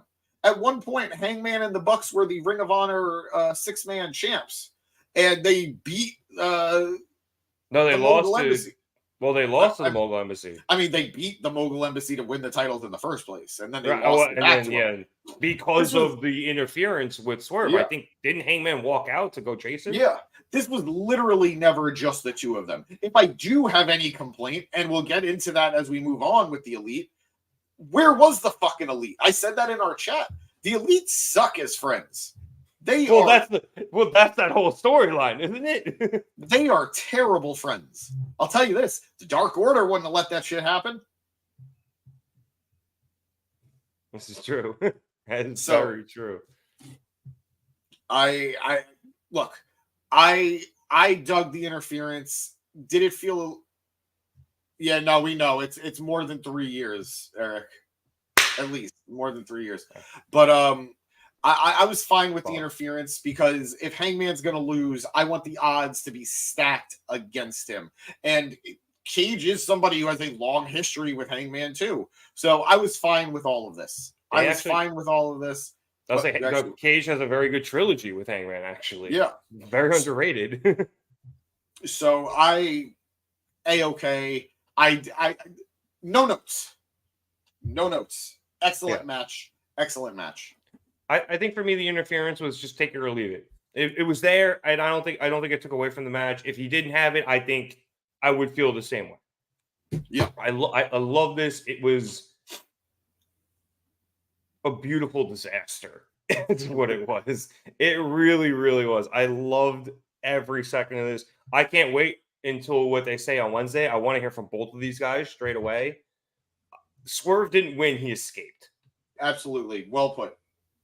He did. He escaped. And Hangman got his pound of flesh, but I don't think he'll be satisfied. I don't know if they do a third one, at least not immediately. But no, I don't want them to. I want this feud to be over for now. I saw people before the match speculating, okay, what might happen where you go from here. And people are saying, you can level up to like some sort of cage match or something. And it's like, after that, I'm not really sure you can level up. I don't think you can, nor do I think you should.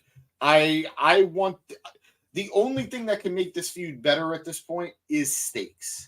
And there's no stakes right now. So I truly mean what I said. I think Swerve is destined to become AEW World Champion sooner than later. And after a healthy run with that belt, I am more than ready to see the trilogy capped out with Hangman winning his second title from Swerve. It's interesting because Swerve seems like he is 100% being primed to become AEW World Champion. But there are so many people gunning for MJF right now that it seems... Yeah, you guys agree on something. He agrees with me. But it seems not difficult. I guess difficult's the word, but yeah, it does seem a little difficult to get. You can put Swerve in the title picture because he has gotten these wins. But with everything else surrounding MJF, Samoa Joe, Wardlow, El Diablo, like you have all these things floating around that you add another plate, to that, to the balancing act. It seems like it would be a little tricky, and it could just be one of those things where Swerve just earns a shot. He wins because somebody fucks him, but I don't think MJF loses the title, and we'll obviously get to MJF in the title in a bit, but I don't think he loses the title until Samoa Joe gets that rematch, because I think Samoa Joe is going to be the guy making sure that motherfucker doesn't lose. Yeah. But we'll talk about that more in a bit. Yeah. I do want to get into something just because I wanted to make sure we talked about it before we get to the next match. which was the big announcement that Will Ospreay is indeed all elite. He has officially come over from New Japan Pro Wrestling and signed with AEW. This was very exciting. Obviously, there was a whole lot of speculation as to who it can be. We mentioned earlier, we thought it might be Ronda Rousey. We'll see what happens with her. But we do officially have Will Ospreay in All Elite Wrestling.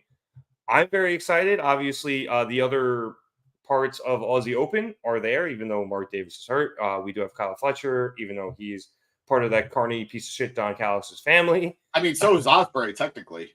Technically, they do have a working relationship.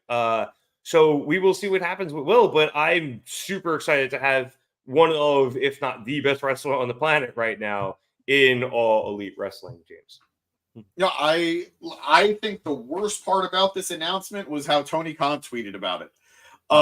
Sounds about right.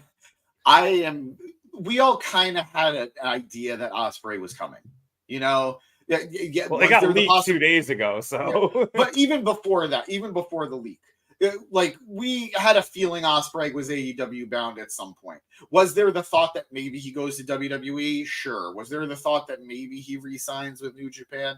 Yeah, but even that felt like a stretch at this point in his career. He is one of, if not the best wrestlers on the planet right now. Best wrestler on the planet right now. I'm still gonna be a Kenny Omega guy, but regardless of that, Fair play. He has developed and evolved into one of the best performers this sport has to offer. He's not a stranger to AEW fans at this point. He's been involved in one of the best matches of the year with Kenny in AEW. He's been involved in one of the longest storylines in AEW this year, which was with Kenny and the Don Callis family. He is a proven entity to the AEW crowd. He's a proven entity to wrestling fans worldwide. So this is not just a grab for now, it is a grab for the future. And this is such an awesome opportunity to take a star who is very well known and possibly being able to make him your guy. Will Ospreay is only 30 years old. He has a hell of a long career ahead of him. Dude, definitely is my age. Fuck me. I know. He's younger than me. He's younger than me. I don't want to hear it. He's definitely in the main event at Wembley. Give me Bryan Danielson versus Will Ospreay in Wembley. No doubt. Give me that match. $1 million right there. But yeah, I'm excited about this. I wish Tony had just sort of let it happen, but it is what it is. And he said, look, he's not going to be here for a little bit. He's definitely got a contract. He's got to finish out with New Japan. And he's definitely going to be at Wrestle Kingdom. So January is when I assume is going to be the beginning of the Ospreay era of AEW. And I cannot wait for it. Kyle Fletcher already tweeted out a picture of the three of them with Davis championships. Yeah. So maybe the trios title is in their future. I really don't want that to be Ospreay's first title in AEW, but maybe that is their future at some point. International title, book it. Hey, he already wrestled Orange Cassidy, sir. Yes, but that was Sloth Cassidy. Now we have we're like I said, we're not even we're past I give a shit Orange Cassidy. We're at full blown, Blood Orange Cassidy. Way different match. If they would guarantee a second sellout, then he's going for the AEW title at Wembley. Maybe. Makes a lot of sense. Yeah. It does. It really does. Maybe. Him versus Swerve, AEW title, Wembley. That would be incredible. No, him versus Hangman would be amazing. Him versus Hangman, period, would be amazing. Him versus Hangman versus the title would be bananas. I'm excited already. So I did have I had a bold prediction, and we unfortunately didn't get to do our prediction show for this, which sucked, but schedule conflicts and whatever. I had a very bold prediction where I thought this announcement was actually going to be Ronda, and then we were going to get Will interfere in the Golden Jets Young Buck match. That would have been, he was going to fuck up Jericho and cost them the match. And then that was going to set up Jericho Ospreay again at Wrestle Kingdom. It's a very that was my prediction. It's a very interesting dynamic because outside of his feud with Kenny, almost all things Will Ospreay right now are babyface. He got a babyface reaction. And Jericho. And Jericho. Yes, you're right. He got a babyface reaction when he came out. He cut a babyface promo, essentially. All I heard him say was bruv. Minor thing I got to talk about at different company. So he wrestled Josh Alexander on this week's Impact. At one Impact point, Zone. Watch it. I covered it. The crowd started chanting "Oi, oi, oi" at him, and he's like, "I'm fucking English," and it was hilarious. You're part of Aussie Open, bro. What do you expect? No. Aussie Open is part of his United Empire. Oh, that's true. Yeah, that's right. Oh, yeah. Got it backwards. So, so he runs with Aussie guys. But I laughed is all I'm saying. But Will Ospreay is going to be a world champion in AEW by 2025, the latest. That seems long, but that title doesn't bounce around the way WWE titles at least used to. Pre-Roman Empire. How often do you think about the Roman Empire? We here at the Market Down podcast think about it every day because that motherfucker has had the title for 1,500 days. God. But yeah, no, I'm super excited for Ospreay in AEW. It's going to be interesting to see how they play it now with him finishing out his New Japan contract. New Japan, also very chill about all of this. Yeah, no, they had to have known. He had to have been very honest with them that he wasn't going to re-sign. Yeah, no, there was a report recently, and it made the top of Square Circle. That was New Japan said you can go and field offers. We're totally cool with that. And I think he's been very straightforward with them, and they've been very cordial with him being able to do this. And I think because it was AEW and they had this working relationship, AEW was probably like, look, we're going to bring him out. He's not going to do fuck all. He'll just say a bunch of stuff, and you guys can have him back, and you'll finish out the contract. If you want to send him over and do some stuff and build a Wrestle Kingdom thing, we could totally work that out too. Especially, Brian's going to be wrestling at Wrestle Kingdom. So they have a very good working relationship, which is awesome. Yeah. So I'm not surprised this happened this way. I think it was very smart. And kudos to both companies just being fucking adults, right? Appreciate you. And I just assume this is all Rocky Romero is doing. The true unsung hero of he is the forbidden door. All right, so let us actually get into the match I just mentioned, which was the Golden Jets of Kenny Omega and Chris Jericho facing off against the Young Bucks. We had the Golden Jets win as Kenny Omega hit a one-winged angel onto Matt Jackson for the dub, but holy fuck, did this get messy for the Elite. Obviously, we had a lot of initially cordial interactions betwing the Bucks and Kenny. Downright respectful. They did the New Japan handshake. Yeah, the New Japan handshake. And eventually that devolved into dick kicks to both Jericho and Kenny. And a lot of cheating from the Bucks, underhanded tactics. And eventually Kenny just went, fuck you guys, I'm winning this shit. And he, like I said, he took it home with the one-winged angel. And the Bucks are pissed. They are super fucking pissed. They threw a hell of a tantrum after that match, dismantling the setup around the ring, ripping off pads, ripping off pieces of the table, breaking chairs. Matt went at the ring post with the chair again, breaking it. Nick did it first too. Yep. I think Nick threw his sneakers out into the crowd. By the way, I thought Matt did. I know one of them did. Matt took his sneakers off. Nick, I think, actually threw his sneakers into the crowd. Which is funny because they were like flaunting them when they walked in. So I assume they spend hundreds, sometimes thousands on their sneakers. We don't pay retail. Guys, I have never in my wrestling life ever rooted against Kenny Omega. There is not a single instance where I rooted against Kenny Omega as a wrestling fan, whether that's Ring of Honor, New Japan, or AEW, or DDT even. DDT even. I have never rooted against Kenny Omega. Tonight, with the stipulation being, did you cover the stipulation, Rev? Yeah, okay, so I did not, but if the Young Bucks win, the Golden Jets disband, and Kenny and Chris Jericho, who the Young Bucks claimed was the only one they had an issue with, would disband. And if the Golden Jets won, they would take the Young Bucks guaranteed tag team title shot, which they won. So I was heavily rooting for the Young Bucks here. One, because I am so ready for Kenny to be as far away from Chris Jericho and the Don Callis stuff.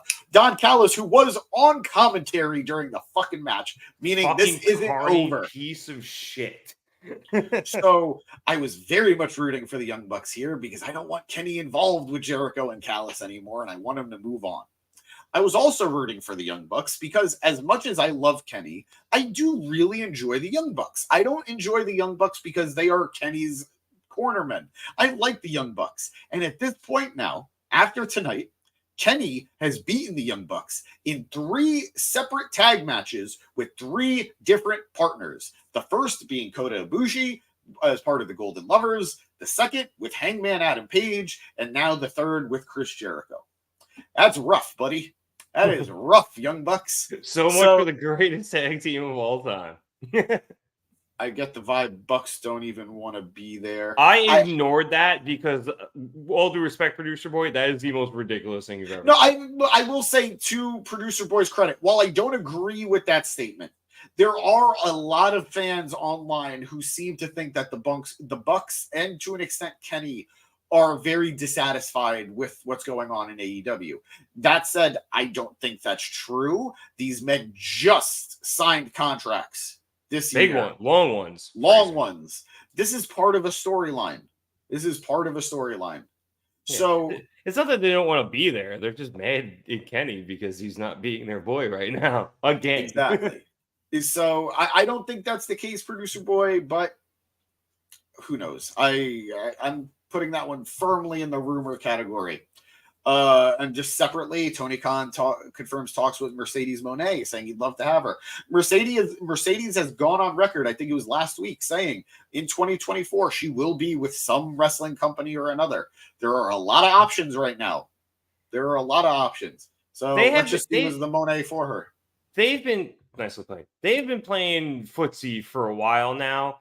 Yeah. Even if she does eventually go back to WWE, I think she will make at least an appearance in AEW. I think so too. I think she just wants to do it just to do it. Yeah. At this point. And I think the only reason she hasn't is because of her injury. I think that's very likely. That's very likely. There's no way in God's green earth they would. I mean, well, they would just show her if she was in the crowd just because. But you know, they did already, didn't they? No, that's what I'm saying. I was saying, like, I don't think they would just show her just to show her, but no, I said that out loud. I was like, no, they absolutely would. But hey, Tony's smart. I think, you know, she's not going to sign a long deal with them, but I think she'll have a run with them. I think so too. She has been just enjoying her free agency, bopping around, doing what she wants to do. You know, it's like her wrestling Rumspringer. Like, she's just kind of, you know, doing what she wants to do and getting a taste for everything else. And if she goes back to WWE, then so be it. If she really loves AEW and wants to stick around, then she sticks around. But I do think we see her in AEW before all is said and done. Yeah. Yeah. But back to this match. This match was, in my opinion, way better than I thought it was going to be. I also joked when the match started, I didn't think I'd ever see a day where a Kenny Omega match was the cool down match, but it was definitely the cool down match after it was in that spot. Yeah. Yeah. The Hangman Swerve match. Jericho brought out a lot of good stuff. Got to give him credit for that. I really enjoyed. There was one sequence where he was going for the lion salt, but he got caught by Nick. Matt then grabbed him, and they did that sort of backbreaker 450 spot on the ropes. I thought that was very well done. There was a great sequence where Kenny does the dive to the outside onto Matt. Nick then kicked him in the head. He then went for a dive from the apron, but Jericho caught him with a rebound drop kick that I thought was so fun. And there was one really good bit where Kenny teased potentially turning on Jericho with a V trigger, but then he really revved it up and hit Nick with it in the end. Absolutely destroyed so there him. was some really fun spots. Yeah, absolutely.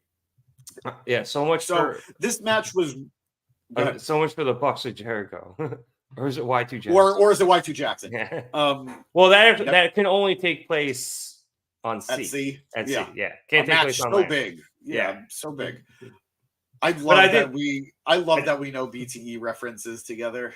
I did like they had the upper third, and it mentioned the fact that Jericho beat up Papa Buck in like 2021. It had the date and everything. It's like they're still super mad that their father got beat up by Jericho in like February 2nd, 2021. But much better match than I thought it would be. Much more fun than I thought it would be. I am still incredibly disappointed that the Golden Jets won, but I'm never going to be that upset that Kenny Omega gets a win. So good match and good tag team wrestling. I'm not super pissed the Golden Jets won. Again, like you, I'm done with the Kenny / Jericho Don Callis thing. And I'm very much hoping that ended on Wednesday, although I guess his presence on commentary says otherwise, which is unfortunate. Yep. But we do get to see them a bit more as a tag team, and I do kind of like them teaming up. I think it's fun, a couple Winnipeg boys. I don't want to interrupt you. I apologize. If you disagree. We live in a world where Kota Ibushi is now all elite. I would very much prefer the Lovers to the Jets. Yes, but Kota has to show up. And I assume, or at least I would hope, this is more of a short-term thing, and they utilize their tag shot sooner than later, and hopefully lose so this can go away.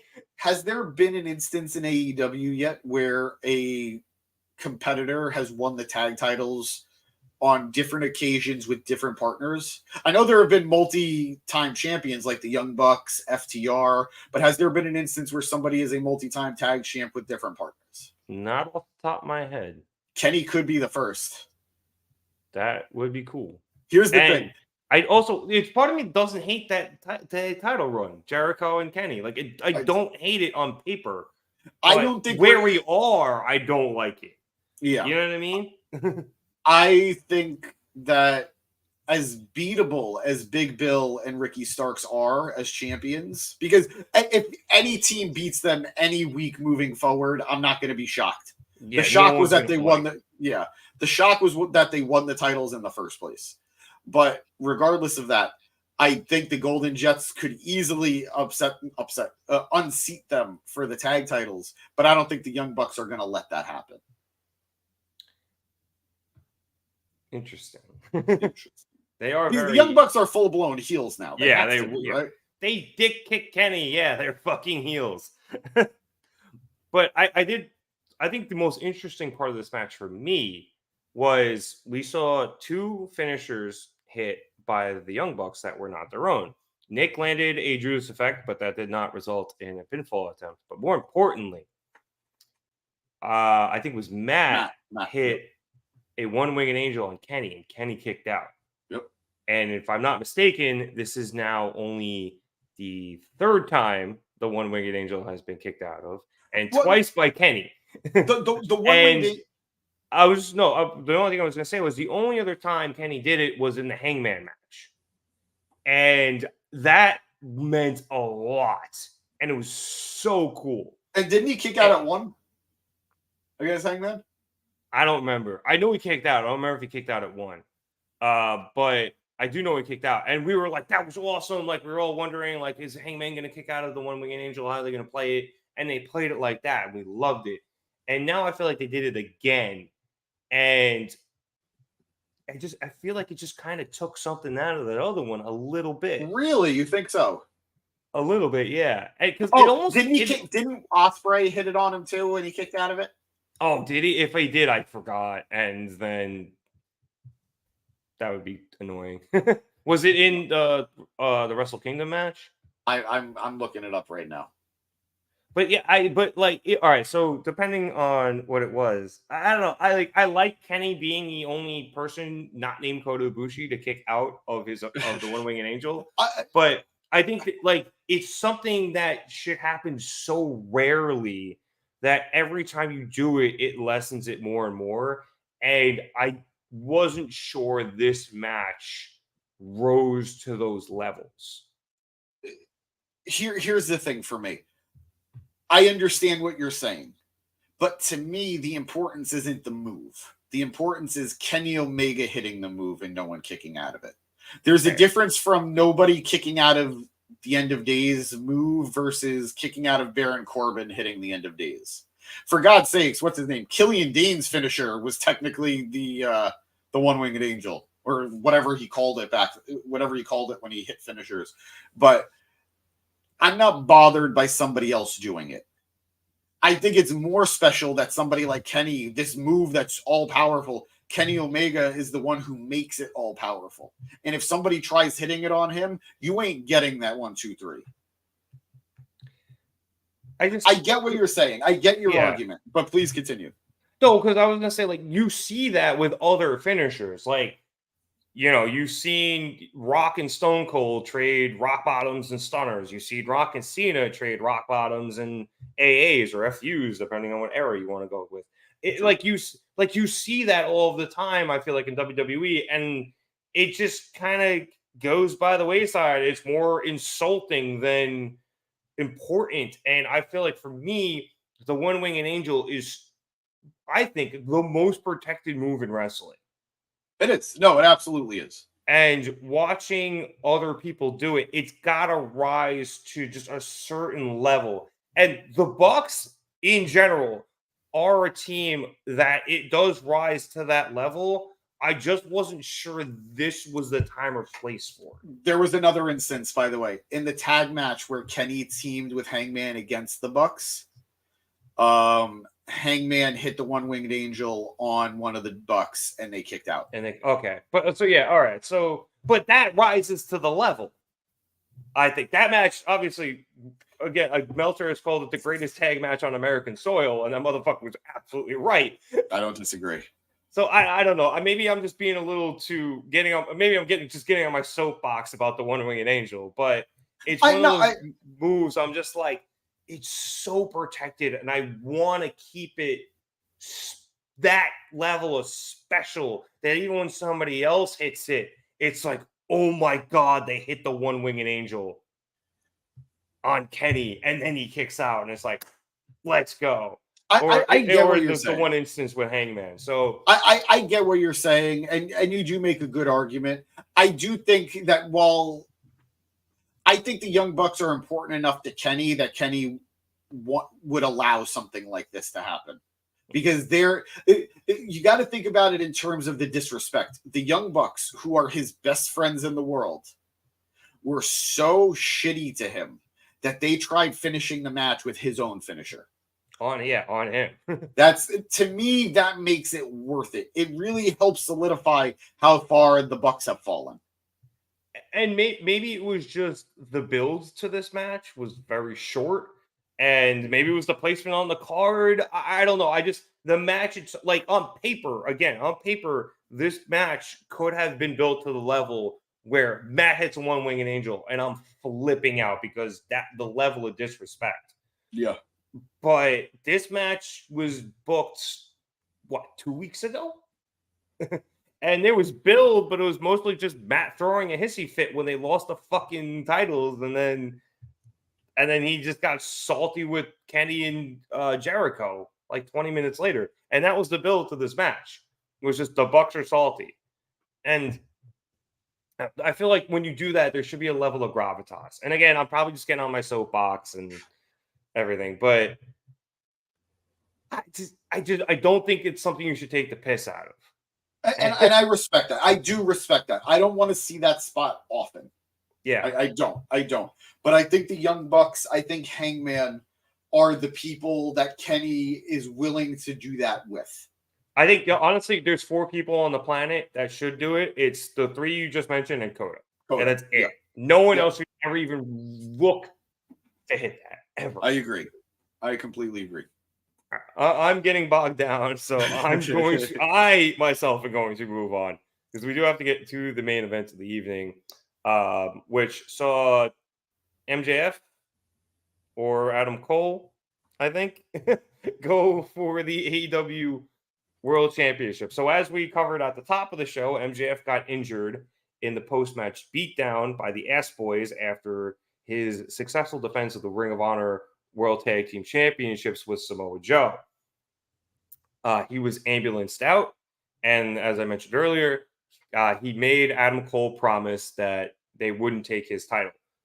In the middle of the show, they had Bryce Remsburg attempt to declare MJF forfeit and give Jay White the title. However, Cole came out, said that Tony Khan agreed to allow him to fight Jay White in MJF's place.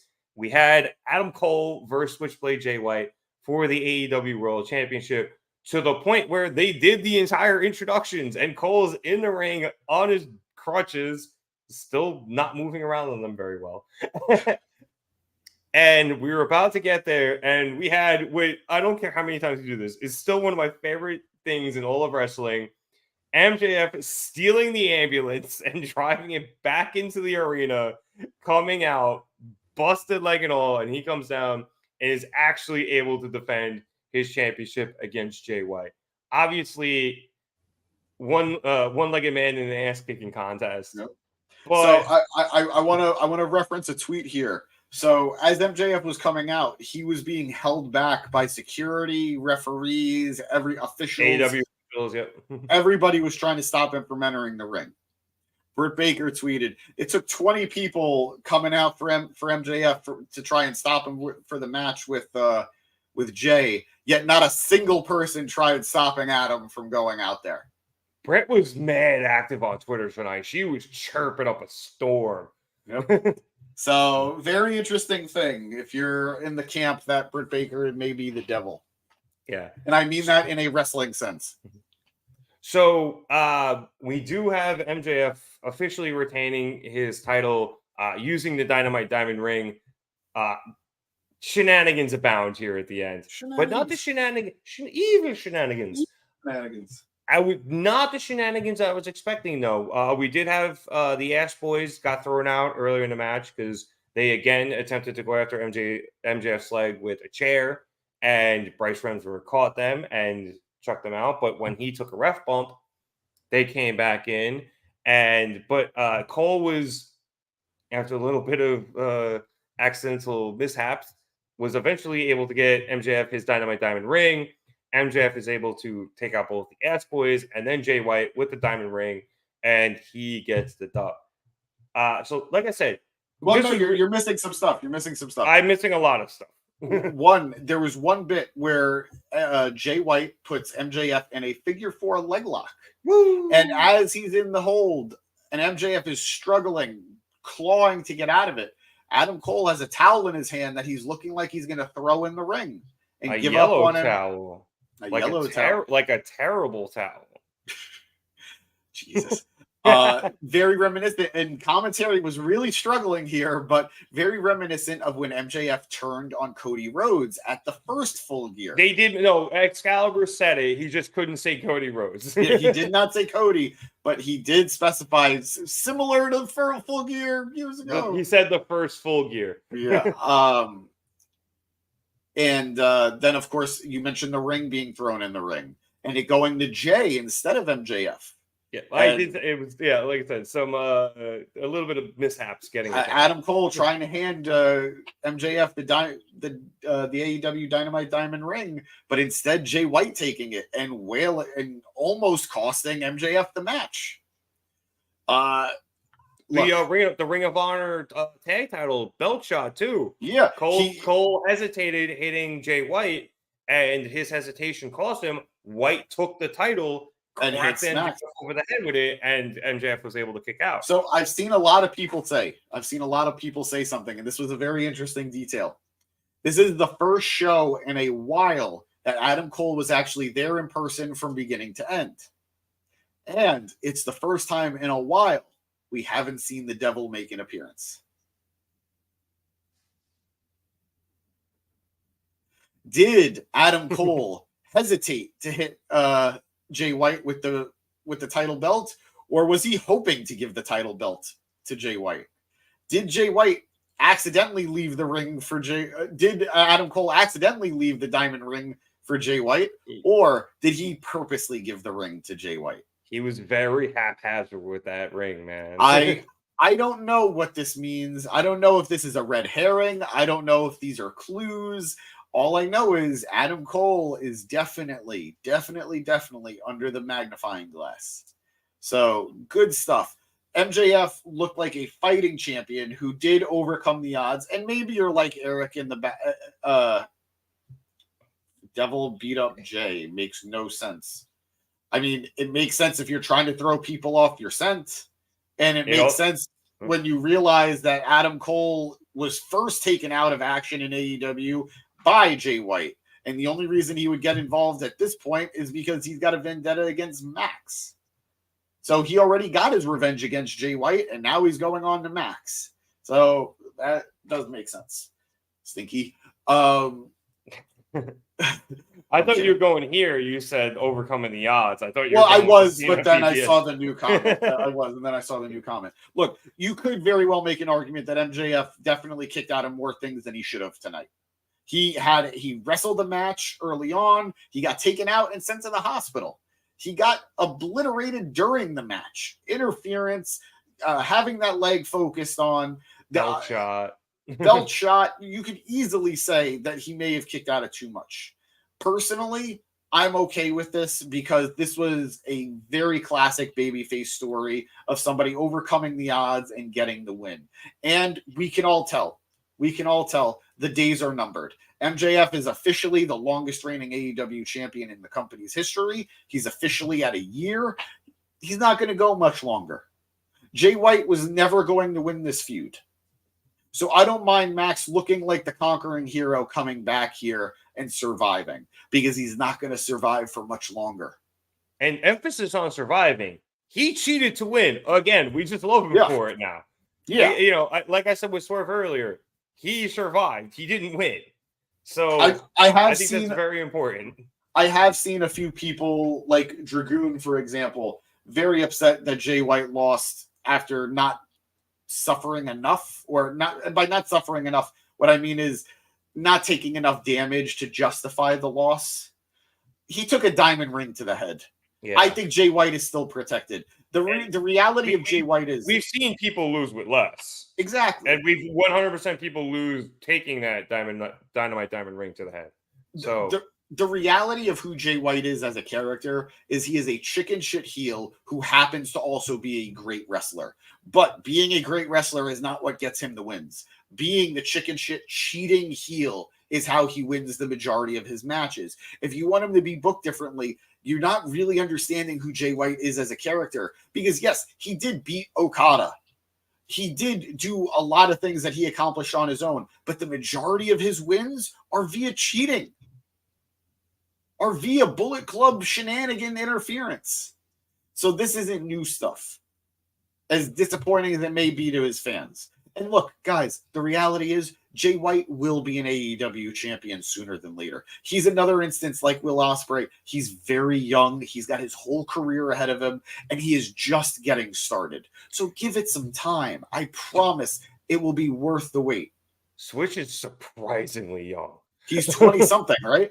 Yeah, like, you know, because he carries himself like he's older, and he's been wrestling for so long. Yep. You think he's got to be like 35. No, he is really young. So Wait, so he's not 20-something. He's 31. But that's still very young. Somebody, my cousin was telling me earlier, he was like chirping about, oh, like this person's like 37. I'm like, Jericho's 52. Yeah. And he's still out here. These motherfuckers have time. And Jay White isn't wrestling a Kenny Omega style of match where he's going to be banged up at 40. Jay is going to be okay. Very smart. So, guys, give it time. Give it time. But personally, the way I see things going, it's probably going to be MJF dropping the Swerve, Swerve dropping the Hangman, and then Hangman probably dropping the Jay White. Maybe. Maybe. Let's see who heats up in the meantime. That said, my wrinkle is Samoa Joe. I don't think Joe's ever gonna. I don't think he's ever gonna win the world title though. I think currently my thing is Joe's not gonna let Max lose until he gets his shot, and I think that is just. But I think he's gonna get his shot. But I think he's gonna lose to Max. Again, maybe maybe the devil gets involved. We'll see. But look. Do you see how we're talking right now? There are so many possibilities, and it shows how exciting the main event scene in AEW is right now. And that is what I love. The main event scene is spinning so many plates, and I know we've used that metaphor quite a bit tonight, but that's what they've been doing. Yeah, and it works great. And it was actually one of the things I was surprised with, where we didn't get any answers on those things tonight. I think a lot of people were expecting a few. Shocked we didn't get a devil appearance. Yeah, and when I mentioned, we got shenanigans, but not the shenanigans I was expecting, that's what I was saying. No devil, no Wardlow. I thought Joe might get involved again just to protect his investment. So we got none of that. The only thing we got was, a couple of ass boys and no Juice Robinson, Juice. And they specified maybe Juice was the missing link for Jay's success tonight. Maybe, yeah. I don't know where he was. They said it on commentary. Yeah, very interesting. He wasn't there. So, a lot of loose threads, I guess, going in, or coming out of this main event. No, it's there. There is still a lot of time. There's a month and a half until we get to World's End. I think World's End and Wrestle Kingdom in those, what was that, about 5-6 days? Yeah. Oh, that is going to be so much fun. Oh, I want to bring up one more spot from this main event before we wrap up. The elbow drop. Oh, I love that. That is a perfect instance of taking lemons and making lemonade. So yeah, that table disintegrated, which was so funny and so bad at the same time. And I really felt bad because I'm more than certain that spot would have been a lot more comfortable if it was through the table. I know that had to suck for both of them. Which sounds weird. And I think MJF probably went, fuck it, I'm doing it anyway. Yep. And he went down to the floor. And Jay took it like a champ. And it not only does it define how good these two guys are wrestling, but it shows the growth of MJF, that he's the baby face that he is. He's willing to pull out a move he's never done before. He was willing to go full-blown leap of faith, Shane O'Mac style, into the table, and then the table didn't work, so he went, fuck it, I'll just do it to the floor. God bless him. Look, say what you will about him in the ring, and if you're saying he's bad, you're wrong. He's been teasing you this whole time. It's 2023. It's 2023. People, grow up. He's amazing in the ring. He's so good in the ring, and he's been fucking with you if you think he is. If you think he's not, but the psychology this man has to take this move and do something he's never done before with one leg. And just get you the guy got over a friggin' drop kick. How is this? Where was the CM Punk teaser? Because Punk used to do the elbow drop to the table, I guess, sometimes too. Unless he's talking about something separate. I mean, I don't know. I don't think it was that. If it was that, it's just MJF being a smart or working the smarts. But no, just the psychology of him doing that is amazing, and this is why I fucking love MJF. And this is also why there is no bidding war of 2024. That motherfucker is staying. Oh, absolutely. He said it after the match when he's up on the ramp with Adam Cole. And Excalibur talked over it. But he said AEW, All Elite Wrestling, is real wrestling. I am your real world champion. He's not going anywhere. By the way, I do want to comment. I do want to say, I love that moment of Bryce finally handing him the Triple B back after he won. And he looked like he was going to break down crying, because as much as he loves us now and he's doing it for us, he does love being champion, and he finally got it back. It's it's still about the belt. Even though I don't think it's still all about the belt. I think it's more than that, but that doesn't mean he still doesn't love it. Well, it's about the belt, but for different reasons now. That's fair. It's about the belt because we love him as champion. Yes. So, and then that's again what's so fucking amazing about MJF. It's always been about the same thing. It's about him being champion. But like he said on Wednesday, and I kind of chirped about how short, that closing segment was on Dynamite. But he said, he's like, I don't want to lose this title, and not just because of me anymore. I don't want to let all of you down. I don't want to let Adam Cole down. I don't want to let the Acclaim down because they literally, took themselves out for me. I can't leave them, I can't leave them hanging. I can't leave you hanging. I have to win this title. I have to maintain this title because I got to do it for you guys, not just me anymore. He's not just fighting for himself. And if he cried in the Strome, that's awesome because I feel like he's probably wanted to do that for a really long time.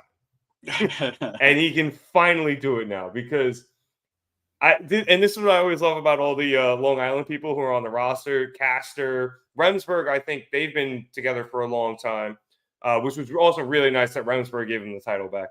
Statlander, like all those people who came up in Creative Pro, they always ride MJF out as being like the nicest guy. It's true. And he's totally just this really fucking nice Jewish boy from Long Island. And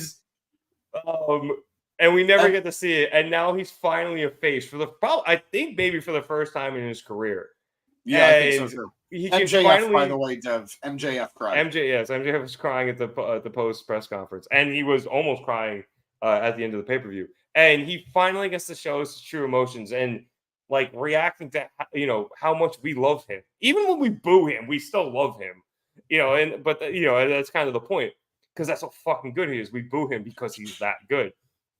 And he finally gets to reciprocate everything we've ever given him in public. Yep. And I'm glad he was able to cry. I really am. I love this. I love all this for MJF right now.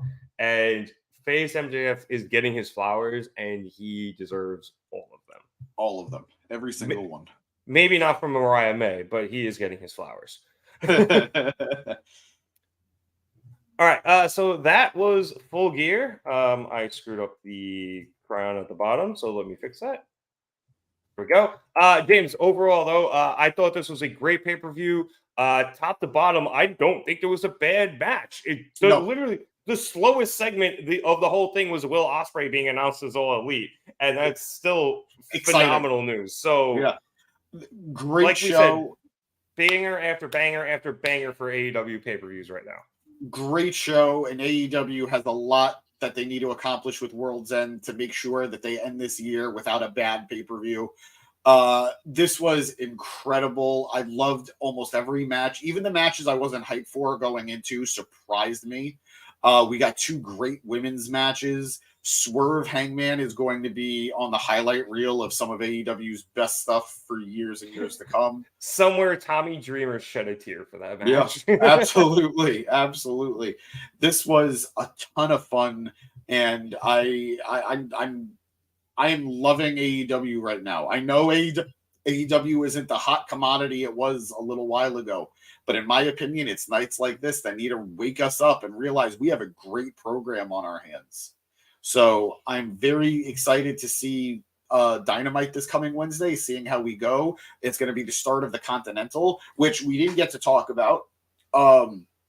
Eddie Kingston's segment where he was interviewed, and Eddie has declared that the winner of this tournament is going to be a Triple Crown champion because he is putting his Ring of Honor World Championship on the line. He's putting his New Japan Strong title on the line, and we will be crowning what turns out to be the inaugural Continental Champion, a title that sounds terrible in name. Well, considering you have the Intercontinental Championship, can you now only defend that one title on the North American continent? Terrible.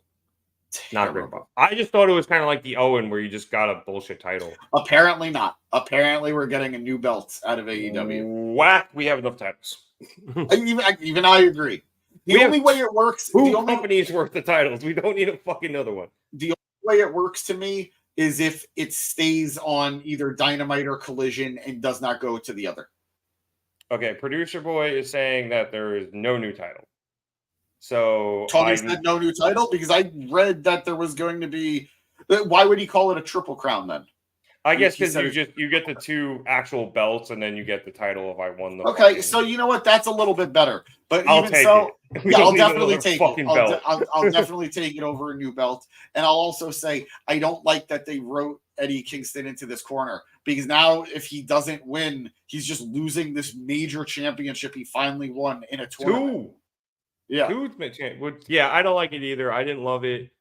I don't know why they're doing it, and it's either he wins or like I don't know, somebody dumb is going to end up with these titles, and that's mean. I don't know who else is in this. Look, am I excited? Here's the thing: Bryan Danielson's in this tournament. Yeah. So now I'm expecting the finals to be Bryan and Eddie at World's End. Wait, so winner just gets a shot into next year's? That's ridiculous. I don't get it. I am excited for this tournament. I think this stipulation kind of muddied things up for me. I would have much rather this just be a number one contender spot for the AEW title. Yeah, no, this should have been no titles. You get this title shot at X pay-per-view. Yes, like absolutely. if you're gonna rip off the G1, at least do it fucking properly. Right. Yeah, no, I agree. Like, I completely agree. Like, if you're literally just going to give Bryan the closest thing to his actual dream without letting him actually go do it because he's hurt all the fucking time, just do it right. I agree. So it's a good possibility, but I still don't understand the significance of it. But I also don't understand the significance of the Owens. So yeah, and also I'm not trying to chirp you here at Producer Boy. Like, I'm just confused. Like, do you just get like an automatic bid? Like, do you have to qualify next year? Like, I don't know. So, Tony, and this isn't on you, Eric. It's on Tony. He's been very vague about what the hell this is. I'm sure he's explaining a lot more at the press conference, but yeah, he's been kind of dropping the ball and explaining this other than it's not the G1. Yeah, seriously. But look, I don't want that one weird thing. I don't want to end on a sour note because I really did love this pay-per-view. What did you think of it? Is the worst. The worst. Again, yeah, I think you're right. Like I said, banger after banger after banger pay-per-views for AEW. Say what you will about Dynamite, it's had its ebbs and flows. I think it's been flowing a bit more recently, and it has led to great pay-per-views. And I talk about this a lot because I love these two, but All Out and Wrestle Dream were two pay-per-views we didn't know we wanted, didn't know we needed, and didn't think were going to be good because they were in terrible spots. Yep. Wrestle Dream was just like, what the fuck is this? And All Out was a week after All In. And we were just like, these are going to suck. And they were phenomenal. And you surround that with all the other great normal Big Four pay-per-views that AEW has.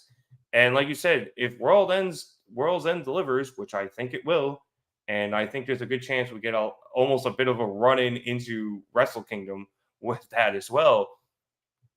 We are going through one of the best years of AEW pay-per-views ever.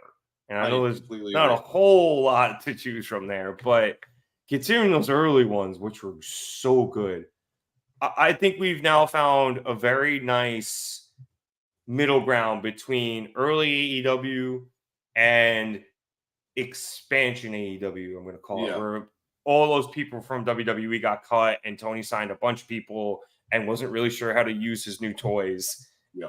And Punk came in. But like there was that point there where like the roster got super bloated and like Tony had a new toy to play with and I forgot about it. And I think now we're kind of finding the middle ground here of using almost everybody. Collision obviously helps. Yeah. 2 more hours every week to get people on TV. I'll promise I'll try to watch it. And we're finding a nice ground of, hey, you're still going to get those, like, this is a match I didn't know I wanted to see, but it was awesome on Dynamite.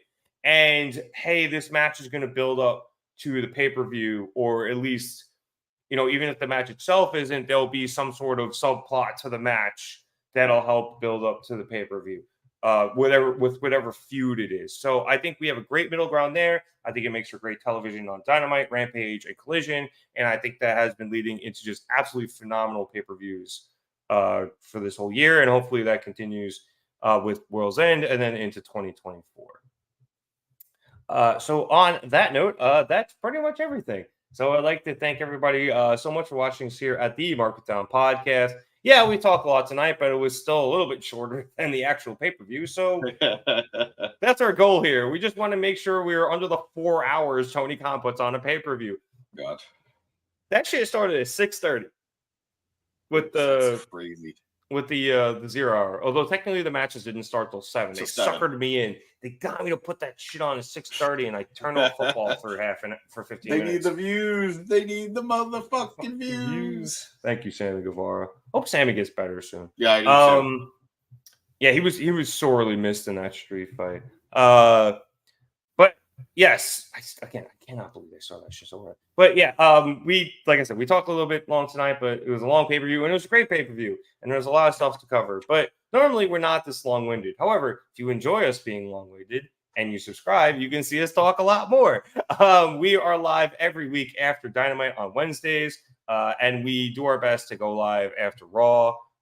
Gym Pack Zone is always on Thursdays, so you can, if you're a big Impact fan, and you should be, watch Impact. You can check out James on Thursdays as well. If you want to check us out on social media, go into the description below: Twitter, Instagram, Facebook, and TikTok. We do a lot of good stuff on Instagram. James and Danny always turning out the memes. I caught my headphones. That was weird.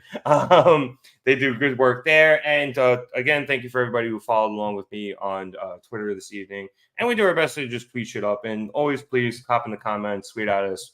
We'd love to chop it up with you guys all of the time.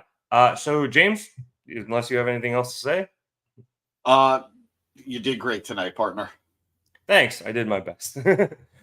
So for James Asante, my name is Nick Cummings. Thank you so much for watching us here at the Market Down Podcast. Have a good night, everybody. And before we do go, I'm not sure we're going to be live on Wednesday after Dynamite. It is Thanksgiving week. So I'm not entirely sure who's around, but I know I won't be there. So I would like to wish everybody a safe, happy, and healthy Thanksgiving. Hopefully you and your family have a very good time over the holiday weekend. So like I said, for James Santi, my name is Nick Cummings. Happy Thanksgiving, everybody. Subscribe, please. Do it now. Do it now.